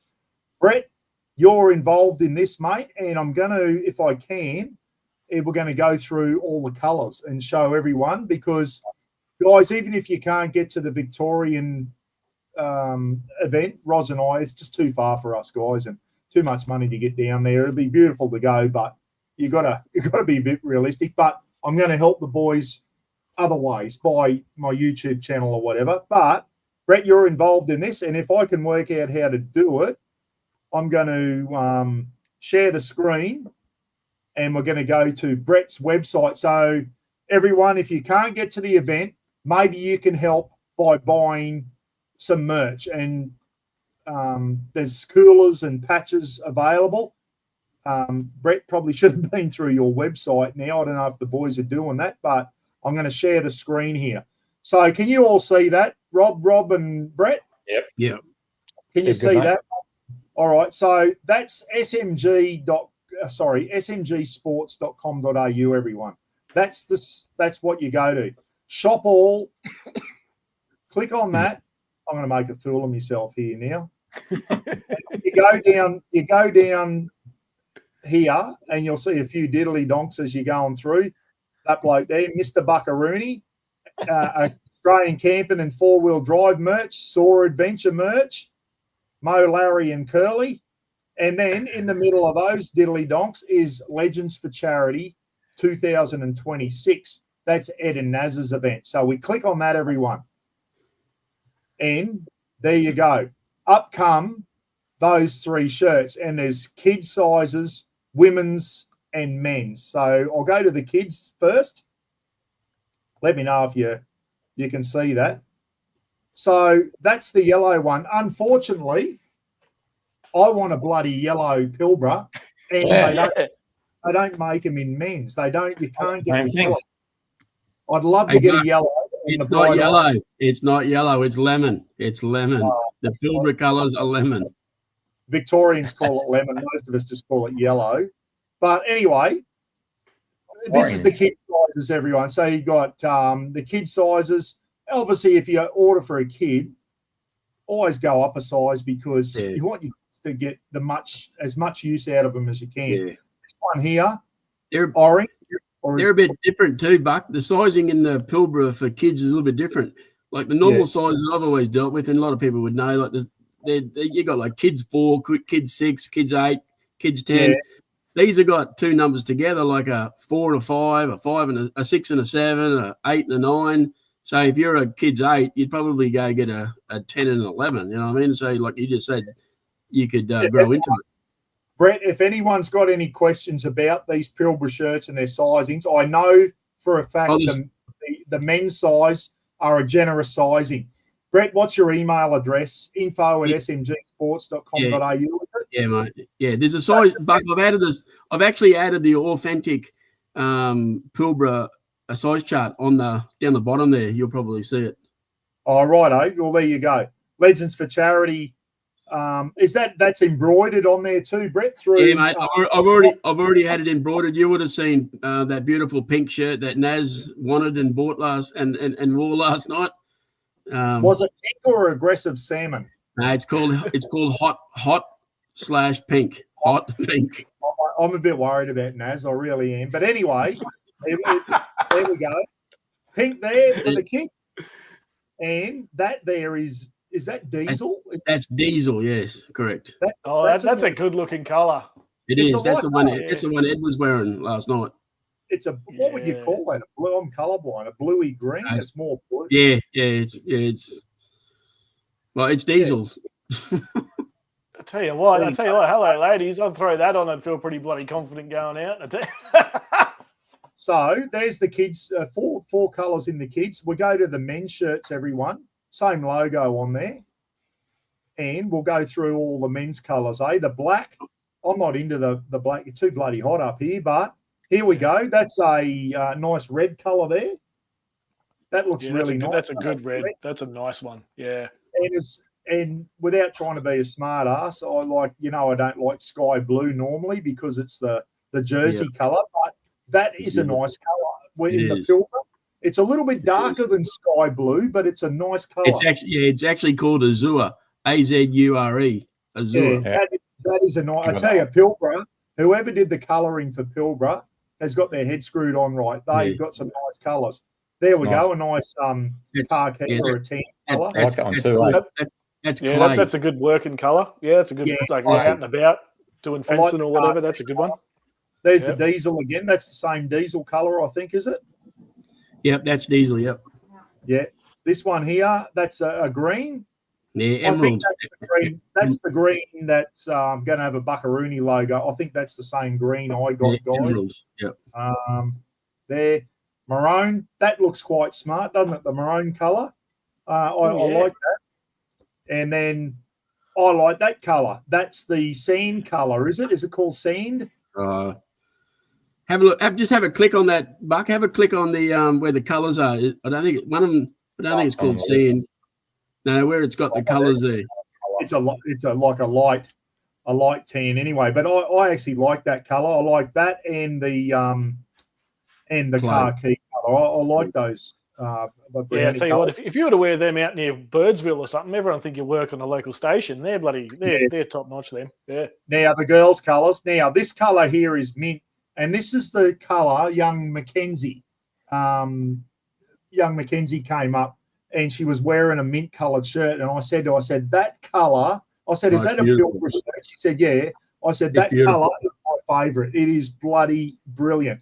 But this is the girls' colours to choose from. So you got the mint, which is, it looks mint, doesn't it? It's beautiful. We've got the Naz colour. We'll call that Naz colour. Yeah, Naz time. Naz. That burnt orange, that's a nice colour, isn't it? That Rob will know this colour. It's watermelon. He corrected me on my website, and I didn't even know I did that until you said to me. I was like, oh shit. Yeah, so that's watermelon. It's beautiful. It's a beautiful colour. And is that a charcoal? That's a dark brown? No, or that's it's black. It's black. Oh, that's black, is it? I thought it might have.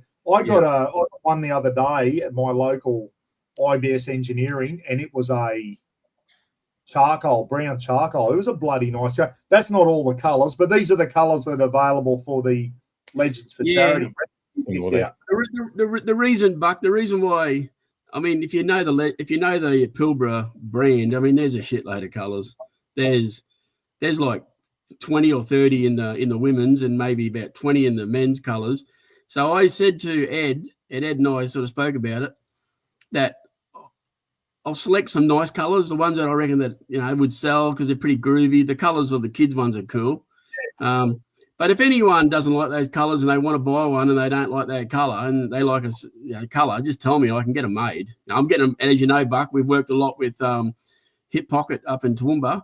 And I'm getting them from them. So yeah, Brett can do anything, guys. Send him an email, info@smgsports.com.au, and say, Brett, maybe even they come in short sleeve, Brett. Yeah.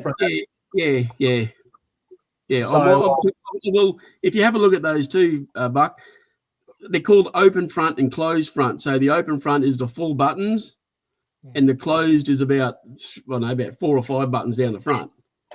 All right. So I've only got tomorrow. I'm actually going to put the men's up because Naz wants the men's to have just the half, like the closed front, just about 4 or 5 buttons.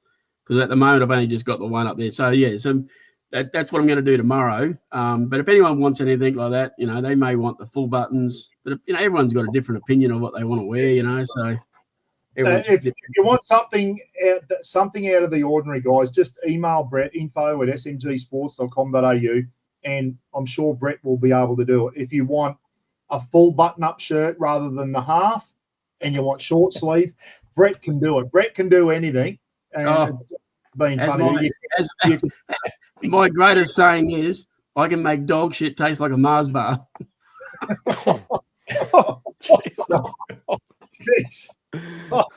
Sorry, Anyway, that's but those Pilbara shirts, and you speak to Ed and Naz. Are they going to try and boys? I'm not picking on you, but I'm picking on you, Ed. I think it'd be better if you get the stubby coolers and the patches to Brett. So like, they are good. That's the smart way to do it, because people will go in, they'll order a shirt or two shirts, they'll order 2 coolers and a couple of patches in one hit off your website. So I think that's the way to go. Don't panic yet, everyone. We've still got till March next year to do this. So if you're not going to the event, it's a bit too far for you. At least get in. I know I will be down the track. I'm going to try. I've got enough long sleeve Pilbaras now, guys. I'm going to hit Brett up and see if I can get a couple of short sleeve, which are good for just mowing the lawn and stuff up here. And the good thing about the Pilbaras, lads, I don't know if you've got one, they're a lightweight cotton. They're not a big, heavy cotton. They're lightweight cotton. And it's bloody good for up here in North Queensland in summer. They're not too heavy. Yeah, I've actually got a number of those shirts. They're good. Oh, sorry. You're right. You go, Rob. No, I was just saying, I've just got a number of those shirts. They're really good, nice and light, hey, and really comfortable. I was wearing them for years, and I highly recommend them. Yeah, my son's an electrician up at Harvey Bay, and they wear them. Their business wear them, and he said to me they're just so good. Like, I think most of you cool, and in winter because they're that UP50 rated Sunsafe shirts as well. They are. Yeah, they're 50 plus, which is good.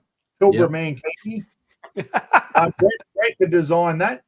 Now, listen, Ed, I'm going to pick on you. You said something last night, and, mate, you can take it or leave it, and I'm going to get the other boys thing. I'm not going to be at your event, mate, and don't think I'm sitting there telling you how to run your event or whatever. This is please take this as advice. You can take it or leave it. At the Harvey Bay event a couple of years ago, I fed everyone Friday, Saturday, and Sunday night. We had that many leftovers. Everyone ate. At the Legends for Charity event, we had Tommy Oliver and me and Gidgey cooking on the Friday night, and the food that came out that night, especially from Tommy Oliver, the beef cheeks and the lamb shanks and that, next level. And then the next night, you guys had a catering company come in and put on a beautiful feed as well.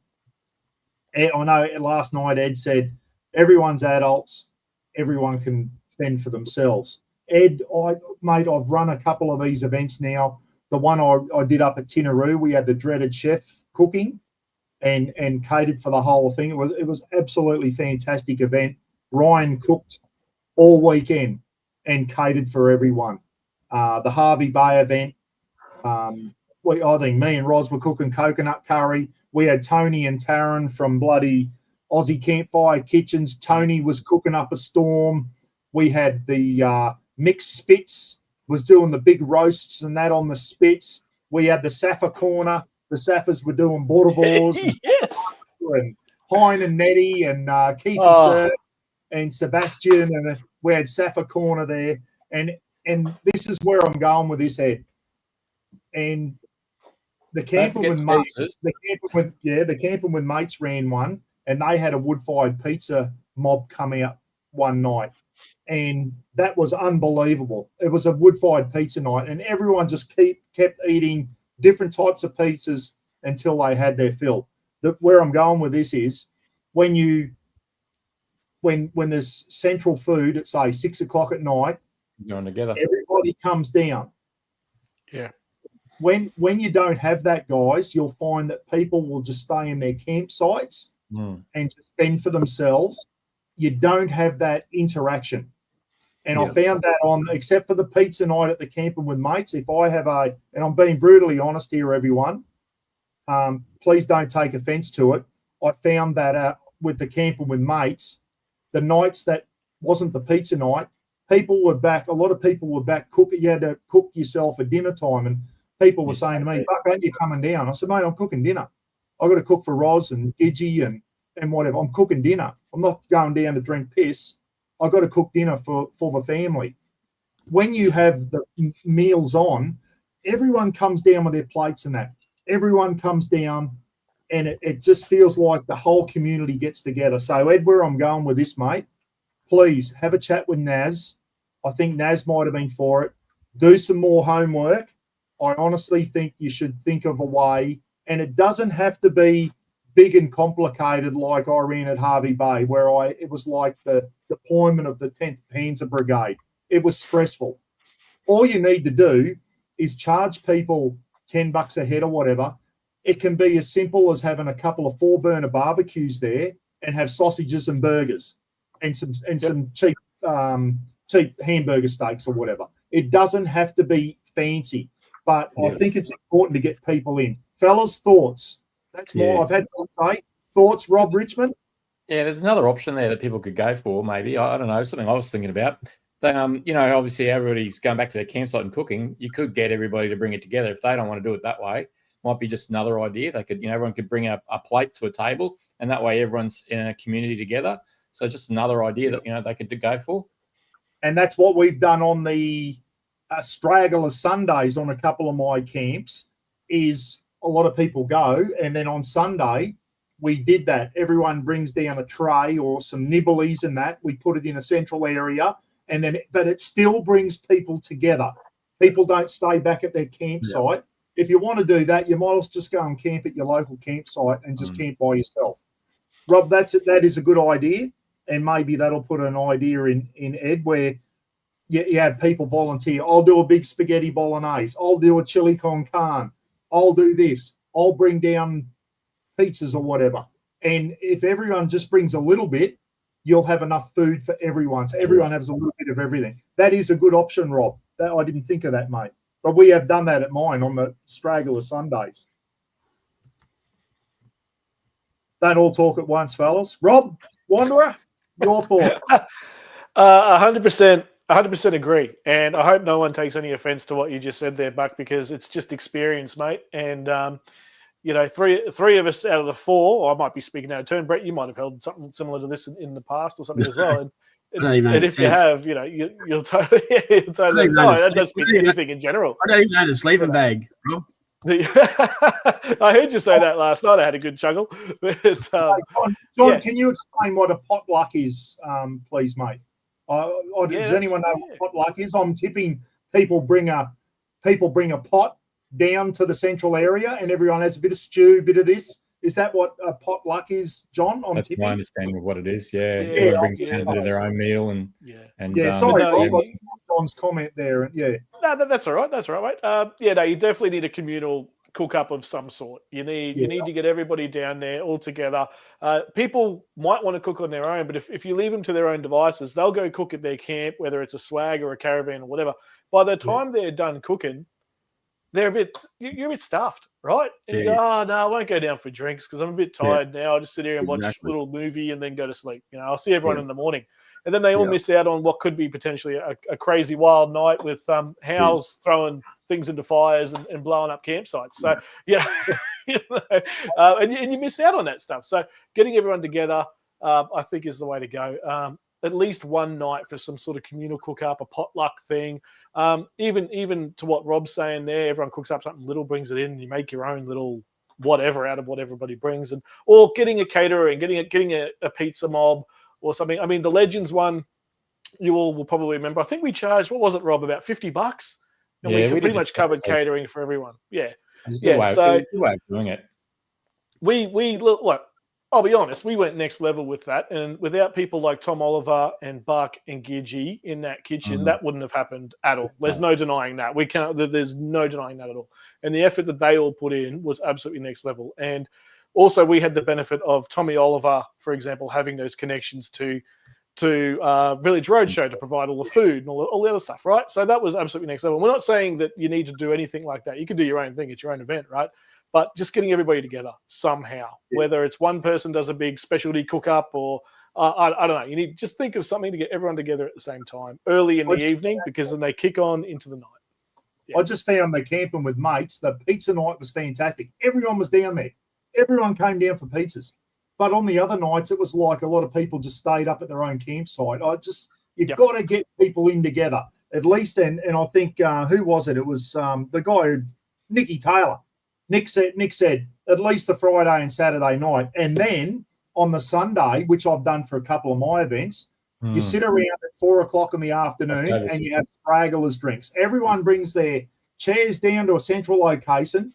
Everyone brings nibblies, dips. You find your Kimmy asses and that'll do a cob loaf and all this type of stuff. And everyone sits around having nibblies and drinks on the Sunday afternoon, and you call it stragglers drinks. That has worked well for me. But I honestly think, and it doesn't have to be, as you said, Rob, too complicated. Ed, you don't have to make it the deployment of the 10th Panzer Brigade like I had at Harvey Bay. I almost bit off more than I could chew. Luckily, I had great, trying to liaise with Mick from Mick Spitz, and he was organising the bread. It was pretty stressful, guys. And me and Roz did big coconut curry chickens, and Gidgey did his green curry chicken and all that type of stuff.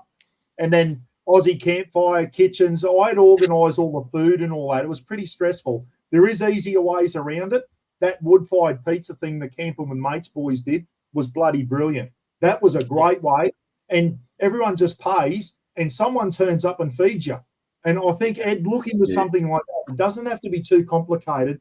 Get people into one area, mate. Otherwise, you'll thank us for it. I really do. People, for example, sites. Yeah, totally. I mean, Phoebe there's just put in, Rob too, are you going to take shepherd's pie? You could have fun with that. You could give everyone a little task. You guys make a this and you guys make a that. Everyone bring them down at 6 o'clock and have a big laugh of how good or how bad people cook. But the other thing I just wanted to comment on that was you might get fed about midnight and it might be a bit of slop, but that's a while. But the other thing I wanted to say there is, and I remember with the Legends event, we were all a bit nervous about it too. When you go, oh, okay, let's charge $50 to feed everyone. Is anyone gonna pay the $50? There's that hesitation. There's that, oh crap, what if nobody wants to do this, or what if? But everybody jumped on. Everyone will get involved. Everyone helps out. Everyone, $50 for 3 days worth of feed. I mean, that's how awesome. is that? It is. Yeah. Yeah, so don't be afraid if you need to put a charge on something. I know the Camping with Mates lads, they did for the pizza oven thing. And obviously I was a day late, so I didn't even get any pizza. And I didn't care. $20. Yeah, exactly right. But, you're getting fed that night. And the pressure's off you to do the cooking. Like if you get an external caterer of whatever kind, you don't need to stress about it, right? So, have a good think about it, boys. I'm definitely with Buck on that. And, communal cook up at least on one of the nights at least. Is there, mate? Hi. Hey, Hein. Keefy Surf, who were our chief boerewors. They had four half cut in half 44-gallon drums with mesh on the top with charcoal in the bottom, which I think, Hein, correct me if I'm wrong, Fisherman Fecky turned up with a big bag of bloody Roma Gidgee charcoal, and you did all the boerewors over four half 44-gallon drums. That Safford corner, that was unbelievable at Harvey Bay. That was a bloody, it was just a bit of everything. And it doesn't have to be complicated, mate, like the Harvey Bay event. There was a lot of organisation. Do what the Camper with Mates did. Get a wood-fired pizza bloke to come in and feed everyone. $20 a head, and everyone ate pizzas that night until they couldn't eat any more. And there was leftover pizzas the next day in boxes. It was fantastic. I'm sure there's something like that you can do. I'm not saying get wood-fired pizzas, but there'll be someone out there and people will pay the money up front, mate, if they know that they're going to get fed on Friday and Saturday. People want to go to a camping event and sit around a campfire, talk with people, have a good time, have a drink and that. They don't really want to be, when they're at an event like that, up cooking for themselves. It's great to have a central place, Ed. I just honestly think when you said people can fend for themselves, I just thought, no, you're going down the wrong path, mate. You've got to get people together. And my other recommendation, I've done it a couple of times now, trivia nights are fantastic. Everyone comes down, gets little groups, and you and Naz can find a few prizes or whatever from some sponsorships or whatever, and you run a trivia night. The one at Harvey Bay, I think I got Rob, you got up and asked 15 questions. Phil the Maniac, Steve Fuller, was it, and myself, and we ran a trivia night. Everyone sitting around campfires, and we're up on stage asking questions. It was all camping-related type questions. It just gets people together, and it was a good way. It's a suggestion. Trivia night's another good thing. What do you do, Rob, on your Legends for Charity? Music's another block. A couple of local artists came through, yeah.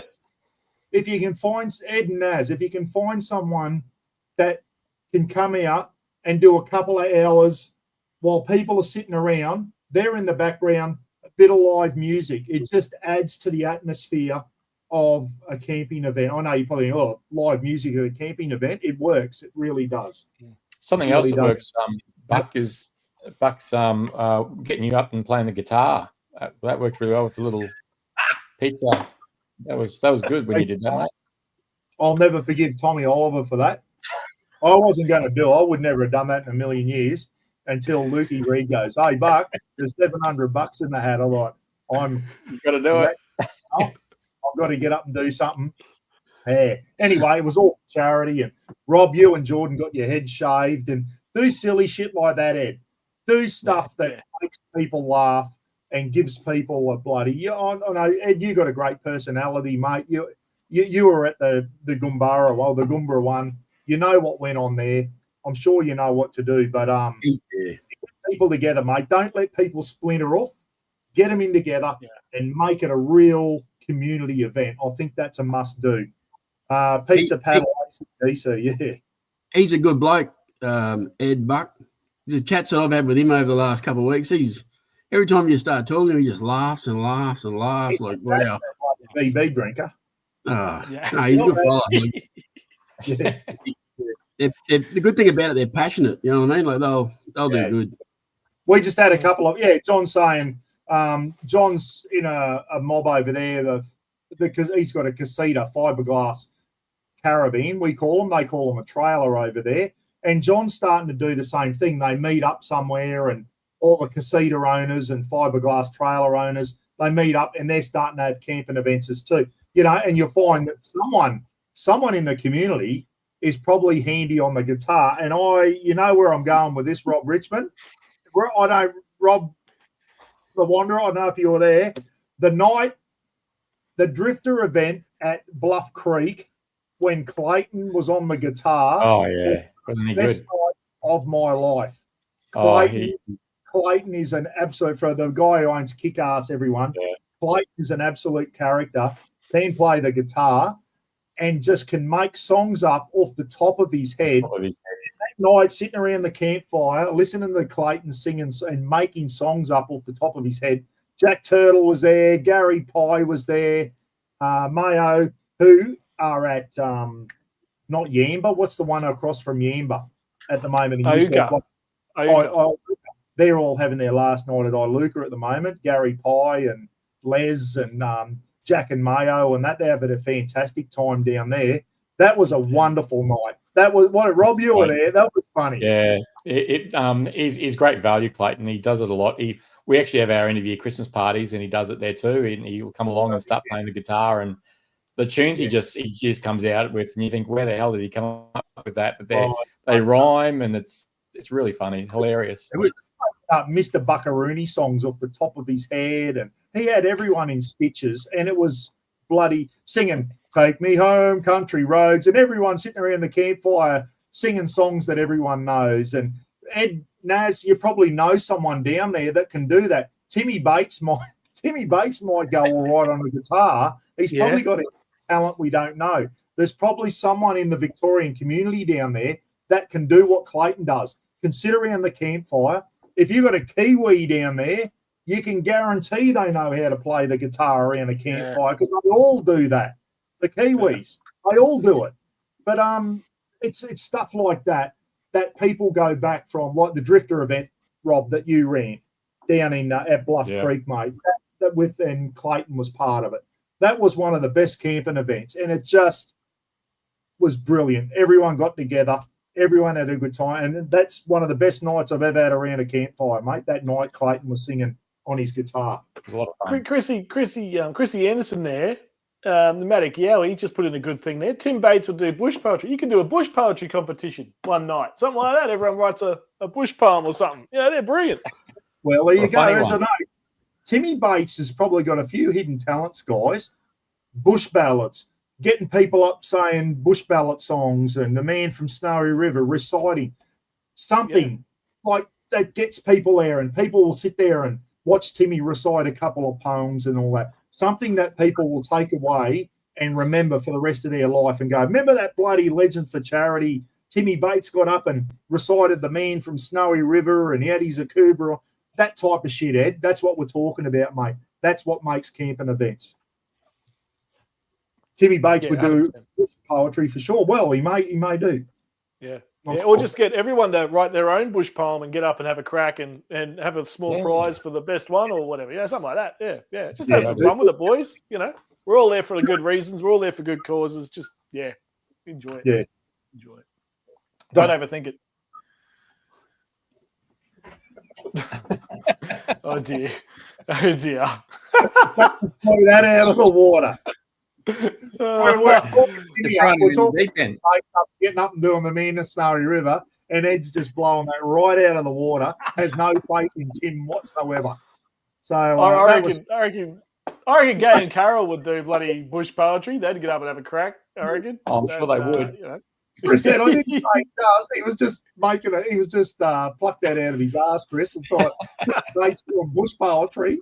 He didn't say he does, but hey, if bloody he's a go, Ed. I don't know. Tim's not on at the moment. I don't think. Here's one for you. You can stitch Tim up.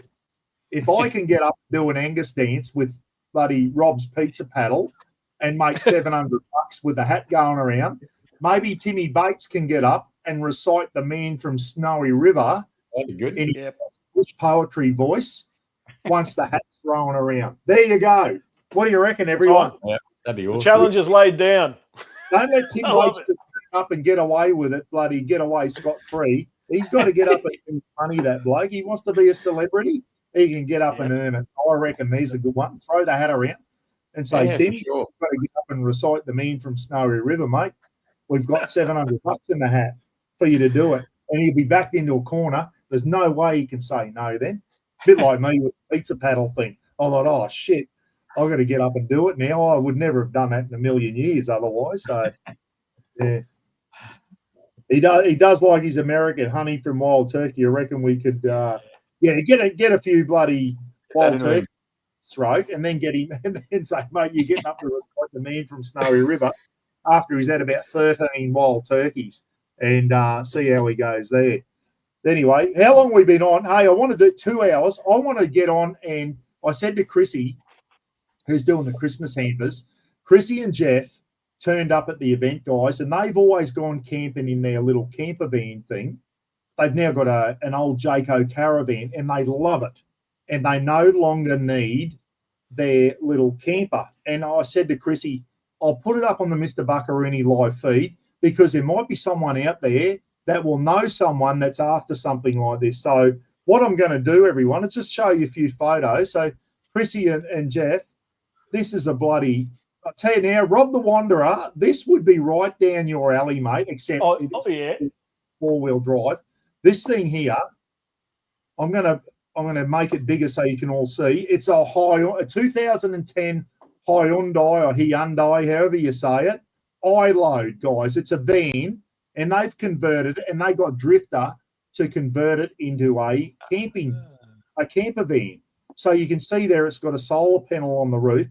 It's for sale at the moment, everyone. So if you know anyone who's in the market for this, get in touch with me, and I'll put you in touch with Chrissy and Jeff. So there it is there, 2010. And knowing Chrissy and Jeff, it will be a very well looked after. I'm sure they've looked after it really well.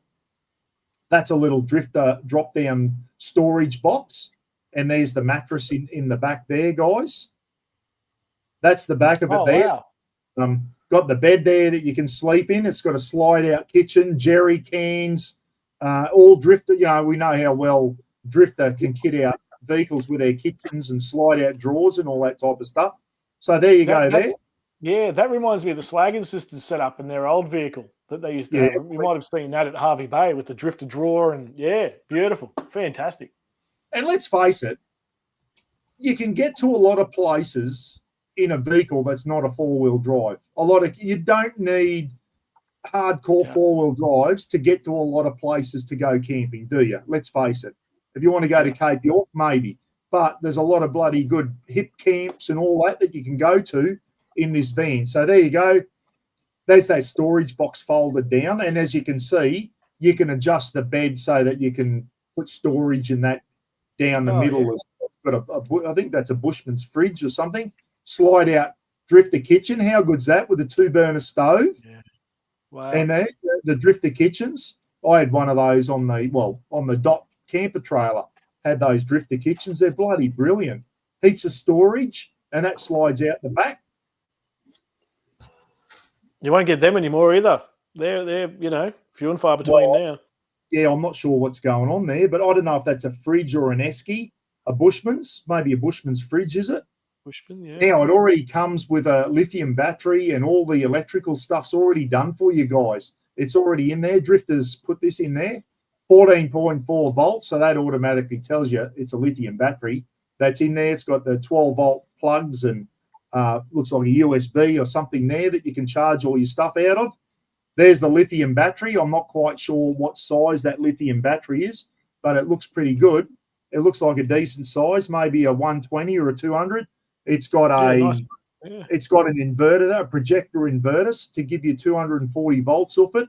looks like it's got a DC to DC charger there, and also a 240 volt. That projector looks like a 240 volt charger. So you can plug it into 240 and charge your battery up via 240, or solar, and there was a solar panel on the roof. So I'm sure that DC to DC charger there's got a solar regulator in it, and it also charges the battery while you're driving along. So all the electrics are in there, everyone. Jeff's got his MO case in there and some WD-40. So he's got some storage. Drifter table. Jamie Fulton's just put in there, send it through to Jordan. Maybe Jordan's on the hunt. This could be a thing. Yeah. Jordan, it'd suit someone, say a single guy. Yeah. And if you do manage to pick up a backpacker along the way, I'm sure there's room for them as well. And it's even got a toilet there, a little a cassette toilet with a little storage compartment. Oh wow! Obviously, fold the cushions down, and I'll go back to where you fold the cushions down, guys, at the end of the night. Oh, what have I done there? I missed it. No, I don't know what I've done there. Anyway, you saw it, and you can sleep in the back of it too. So there you go. I reckon that'd be a good buy for someone, especially a single person or a couple. And that's what Chrissy and Jeff used to do. But now they've got a caravan, guys, and they love their caravan, and they're going to sell that and probably get a tow motor for their thing. So if anyone out there, bloody send me an email, guys. If you know anyone out there that would be interested in that vehicle, I'll put you in touch with Chris and Jeff. I don't know what the price, I don't know how much it is. I have no idea about that. I just send to Chrissy the pictures, because I reckon there's someone out there that wants to get out camping. That thing is perfect to get out camping. A good tip for Chrissy is what's that? Sorry, Rob? Are they in New South Wales?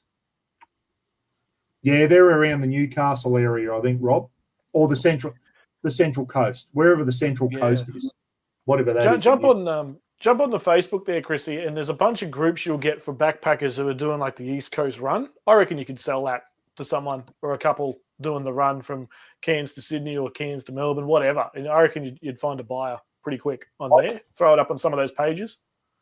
I follow a young couple called Glenn and Maddo. He's Irish and she's German, and they just did the lap of Australia in a little RAV4. That thing, Chrissy and Jeff would have shit all over the RAV4. That would have been perfect. They used to sleep in the back of the RAV4 and they were bloody cramped up in that. Chrissy said it's a fridge freezer. So that Bushman's thing we saw there, guys, is a fridge freezer. So there's Chrissy, everyone. Chrissy and Jeff are selling that great little Hyundai i-Load, and knowing Chrissy and Jeff, they would have really looked after it. You know, it's been well looked after. So if you know anyone out there that is in the market for something like that, send me a thing. I'll put you in touch with Chrissy, everyone. I've got Chrissy's number there. Anyway, I'm sure you'll have no problems selling it, Chrissy. And yes, Rob, that would be perfect for a couple of backpackers wanting to do the lap of Australia. It would be perfect for them. Yeah. Yep. And there'll be a few out here at the moment doing the summer season as well. They do the work up in the fields up at Serena there and the sugar plantations and all that. Yeah. They'll be chuck them on the Facebook pages. I can't think of the page names off the top of my head, but have a bit of a look and you'll find them.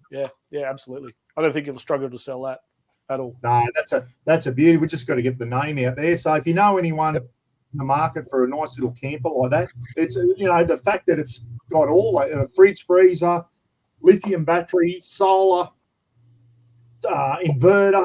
Like, you're probably the only thing, you'd some shelter of some sort, an awning off it or whatever, and you're set. Yeah. Just so happens I do know somebody who's after one, so I'll pass it on. There you go, Rob. And there's Chrissy there, guys. Thanks, Rob. Honestly, it's in immaculate condition. And no, on Chrissy and Jeff, guys, I can imagine it would be. That would be very, very well looked after. You know, it hasn't been knocked around. And Drifter did the kit out on it, guys. So you know that the kit out is bloody top notch as well. So absolutely fantastic. So, Graham, I wonder if he's going to DC Hub for. I don't know. Phil's in a conversation about Andrew St. Pierre White with someone. So before I forget, guys, there's a special person that I want to give a birthday shout out to. and it's Marky Lavelle's mum, guys. She's 90 on Monday. So thumbs up for Mark Lavelle's mum, everyone. She's a dear old, and Marky's always sent her. She's in a nursing home now, guys. She's very frail and whatever. And Mark's in Scone at the moment, lives in Scone. And she still loves reading her Raffa book. And it just, Mark sends me photos of her reading her Raffa book. She loves her Raffa book. And anyway, she's 90 on Monday. So, Mark, if you're still on, mate, happy birthday to your dear old mum from the whole community, mate. Absolutely fantastic. And Great. Say to your mum that we all, and Raffa, we all wish a happy birthday for Monday. 90th. Tell you what, that's a good innings. You know, I don't think I'll make it that far, but we never know what happens. You never know what happens. So you don't know what's around the corner, guys. And I know a lot of people fall off the perch in their 50s and don't even make it to retirement. Here's another story for you guys. My senior sergeant, when I was a police officer in Innisfail, my senior sergeant, he's the same age as me, couple of months younger, as a matter of fact, worked his guts off in the Queensland, got the senior sergeant, officer in charge, Innisfail, acting inspector at times, and he's got friggin' cancer and he's about to check out and so he's worked all his life to get friggin' cancer. He beat prostate cancer and now he's got a friggin' tumour. And this one, he's not going to beat, apparently. So Pete's, worked all his life hard as a police officer, and he's not going to get to enjoy retirement. So his message in there for you guys: get out and enjoy life while you can, because you don't know what's around the corner. Sometimes you hear that people not making it to retirement, guys. Yeah. Relate to that, definitely, mate. My father's here. I'm actually down the coast here with my father at the moment tonight, so that's why I've had to step out a couple of times. But when you get a bit older, sometimes it gets a bit harder on the on you and the family. So thinking of you guys, that'd be good. Yeah. Well, Rob, your dad's not a spring chicken either, is he? In his 90s, mate. No, he's 94, and so that's why I've jumped out a couple of times just to go and give him a hand. But unfortunately, his memory's not too crash hot these days. So we do what we can and try and make him as comfortable as we possibly can. And that's why Rob's been right on the YouTube thing, guys. Family comes first. There's times where you've got to look after your family, and that's what Rob's doing at the moment. Good on you, mate. And that's what we do for our parents, mate. That's what we do. And great. Just a shout out to Rob as well. You took your old man over to Ireland and all that recently, and that would have been a big thing for you as well. I think, Rob. So what ended up didn't he? Yeah, we were all heading over there, and Dad, unfortunately, he just headed downhill, unfortunately, so we just weren't able to get him over there. It's interesting. I've never actually been over to the place where my father was from, so that was my first trip over there, and meeting his sister and all that, which was a lot of fun. It was fantastic, and I've got a whole huge family over there I've never ever met before. So it was good to at least meet up with the family and all that, and talk about the things that Dad did, and it was interesting to learn a lot about him when he was younger. So very good. Yeah, family first, mate. Always. Absolutely. That's why our parents have done everything for us, and that's what we do. We look after our parents, and I've lost my dad, but Mum's still going strong at the moment. Speaking of which, I'm going to ask Mum when I go down next week if she's going to do a nice big crocheted rug up for the Christmas raffle as well. Might even get one for your Christmas raffle, Rob. That'll be good. Yeah, mate. They are unreal, those things. Absolutely unreal. No, those crochet, that's next level. Those things, they are absolutely incredible. And to sit there. The Newey boys have been keeping an eye on Brett, and they think he needs another run. He's about to check out. Brett's actually, it's getting a bit empty, but I will go in a minute. That's too much of an angle, Brett. That's too much of an angle for nothing to fall out, mate. Sorry. Serena. I haven't heard from Kane for a while. He used to live in Serena, which has got a great bakery. I think Kane will be back. G'day, Kane. How are you, mate? Yeah, good to see you, Kane. Yeah. How you going, Lukey? How's Lukey going down there in Tassie? Hope you're going well, mate. Hope you're going well. I wish I had the time to catch up with Luke down in Hobart about a month ago, and unfortunately I didn't get it. Studied working, and but how are you, Luke? I hope you're well, Luke. I'll tell you what, we better get going soon, boys. It is nearly midnight down in the southern states. They're all starting to fall asleep. It is 10:18 in the southern states. They'll all be falling asleep. So here we go, Lorna. I lost my bro, mum, dad, all in 2 years. Dear, oh dear, Lorna. Your brother, mum, and dad, all in 2 years. Yeah, that's bloody terrible, mate. When you lose family members, Tough. bad enough. I'll tell you one, I'm not looking forward to losing this bloke. He's 13 now. I hope he's got a few years, but I get so attached to my dogs. They're like family to me, and it hurts me as much as losing a human family member. I've only lost dad, and that was bad enough. But losing your dogs is bad enough. But when you lose your mum and dad and that, it sucks. But I went to a funeral once. I used to live with a girl here in Innisfail, guys. We come out of the police academy together. Nicole, her name was. And when we came to Innisfail, we shared a house together for 12 months. We're housemates. Anyway, long story short, Nicole died giving birth to her first child. It was horrific. Anyway, and the child survived, Nicole didn't. And I went to her funeral. She was only not even 30.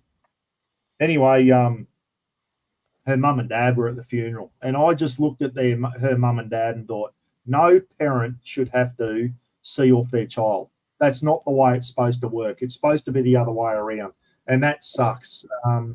As bad as it is seeing your parents off, it's worse the other way. A parent seeing their child off. It's bloody terrible. There's been a few instances of that. Not good at all. But anyway, let's see how we get onto that subject. I don't know how I got onto that subject, but anyway, Brett's out breaking his dogs up. No. He's on another rum. I don't even want to know. We're checking out in a minute. It's bloody. All right. I've had a sneeze build up for all live feed, and it's finally. Anyway, anything else you want to add, boys, before we go? Hey, Buck, do you have any of those your Rafa books anymore? Hey, say again. Do you have any more of your Rafa books? Oh, I've got about half a dozen there, mate, just in case of emergencies or whatever. But well, I think most of those. Well, I've got 4 of those ones which got Rafa's paw print and everything on them, and I'm thinking maybe I might give them to Rob and he can do something with them on his giveaway when he has it. Or we do an auction one night, seem to get more money for them on an auction, and maybe the money goes towards NAS. But Rob's 4 books that he's got, guys, has actually got the real McCoy paw print. It's actually got Rafa's real paw print on them, not the rubber stamp one. Rob's actually done. Oh shit! I've got something. That was making me sneeze. When you think about it, geez, you guys do some out there stuff, eh? Like, who's ever going to do a book? Like, it's we've got to come up with. I've got one here. I'll grab it. Hang on. We should do the next one, Buck, I reckon. Yeah, I reckon next year, Rob, we may we do a Rafa book too when things settle down next year. But that's the first one. I've got about half a dozen left. But we sold most of those, and we made. Oh, I think it was just over $4,000 profit, and I forget what. I can't even remember. It all went to animal shelters and everything. Guys goes to animal shelters and that.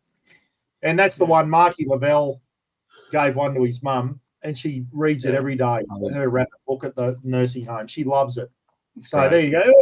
Rob, you did a fantastic job on that. It was bloody brilliant. It was good fun. Enjoyed that. Have you seen Rob's new country song with him and the fiance? Oh yeah, yeah, that's good. Rob, I've got a complaint to make about your AI videos. Here we go. I can just imagine what you're going to say. This will be good. You always look about 20 years younger and about 2 kilos lighter. Did you see the one you did with me in it? I look like the Michelin Man, Mr. Staper. I was about 180 kegs. Oh, who's that? Me. Snorky stitched me up. He's maybe about 80 kilos heavier than I really am. Unbelievable. And every time you do one about yourself, you look like Brad Pitt, mate. That's right. Yeah, Well- right. That's what it's well- supposed to be. The first time I saw that, I thought, why is hilarious. Alf Stewart in this bloody video? Why is the guy from Home and Away walking down the side of the thing?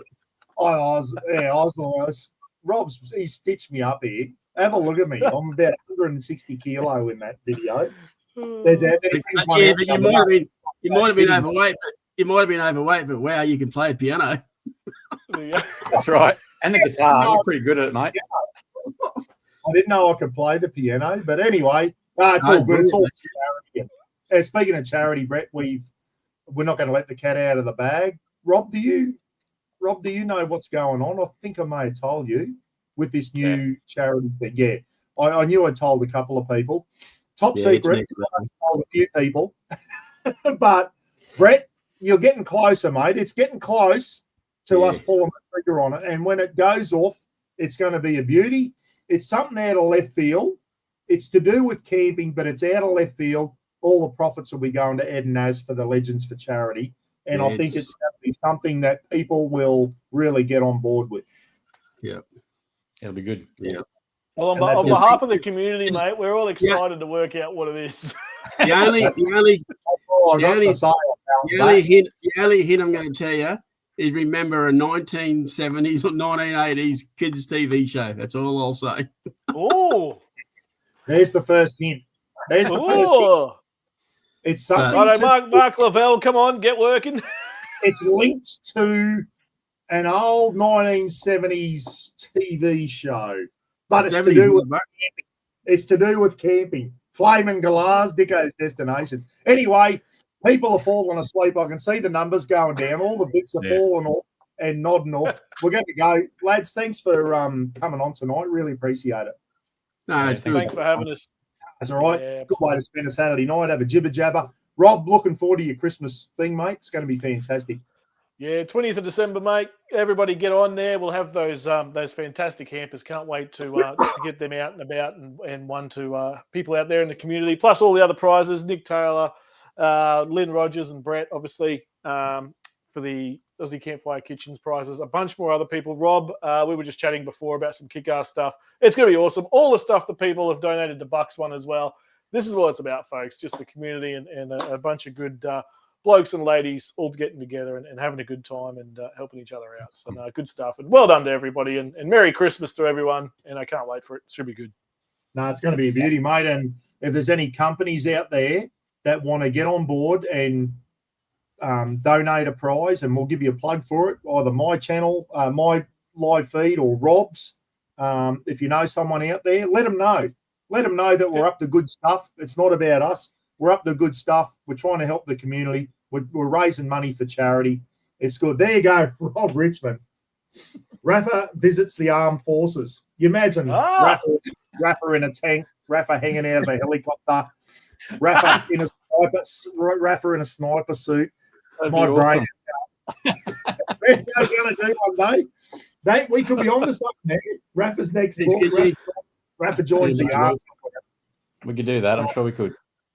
No, it'll be good. Anyway, thanks, lads. Enjoy the rest of your weekend. Thanks for coming on tonight. Really appreciate it. Thank you to everyone in there. And thank you to anyone who's bloody donated a prize. Andy Riches, thank you, mate. I don't know if Steve W is probably out walking his dog at the moment. John, thank you so much. I'm not sure what time it is on the cruise ship at the moment. John's been on most of the thing too. Good to have overseas guests on. Yeah. Always be good to have you on. So I'm still waiting to hear back from Slacken whether he wants to do another 12-hour marathon, everyone. So I haven't heard from Slacken. I don't know. I think he's still recovering from the last one 12 months ago. So he may not want to do one. Stand by. I'll see if there's a 12-hour marathon going on. We'll have to have some more special guests on. Anyway, lads, thanks a lot. Oh, and, just before you go, Buck, I just want to give a shout out to Brett from SMG. He's backing us in all of our channels and all of our charities and stuff. Get behind his Shack Country stuff. I used to play semi-professional cricket when I was fit and good-looking and young. And so I see his cricket stuff come out, and I see all the work he's doing in the background for his own branding and stuff and his own work. Get behind there, grab a Shack Country shirt or something like that, and and help him out because he does so much for us, and it's just next level. Yeah. And the stuff he comes up with is phenomenal. And as an ex-cricketer myself, I played outdoor cricket. He does a lot of indoor stuff. I can tell you firsthand, it's top notch. So get out there and support those that support us. Eh? Actually, Rob, thanks, mate. I could actually probably donate these too. See these? So these are right-handed gloves, right? The left-handed ones were eaten by my dog. So I've only got two. That's gold. I was trying to find the Shack Country Pilbara shirts. Yeah, the old dogs when they're pups, they love eating shit. Anyway, hey Gidgy, give me a ring tomorrow. We'll see if we can get one of your resin chopping boards as a prize. Be good to get a couple of them up and running. Give one to Rob. And anyway, but get in and support it, guys. Make sure you follow Rob's and Rob. Those six Christmas hampers from Chrissy and Jeff are on yours on the 20th. That's next level. That we're all sharing the cost, the postage for that. Chrissy's going to come on board, and I know. Sorry, Buck. I know when I go to a butcher shop for a Christmas hamper, you know, like they used to be like $30-40. Now they're like obviously $100, $100. I'm like, wow. So to win one, how good's that? Nothing's cheap now. But the Christmas hamper Chrissy's has got, I think, Christmas puddings, Christmas cakes, and all beautiful stuff from the Hunter Valley, pickles and everything related to the Hunter Valley. So definitely, and Chrissy said it's something you're going to want on your Christmas table for lunch or dinner. So that's why we're doing it on Rob's live feed. So we've got time to get it out to the winners. So it's all good. Yeah. What a great community. Good night, everyone. Thanks for tuning in. Yeah, good night, everyone. Diddly donks for joining in tonight. It's always good to have someone on the screen. See you later, Ray. Cheers, folks. Enjoy the rest of your weekend, everyone. Hey, who's going to win tomorrow, Brett? Samoa or New Zealand? Samoa by 6. I hope so. Go Samoa. See you later, eh? Yeah.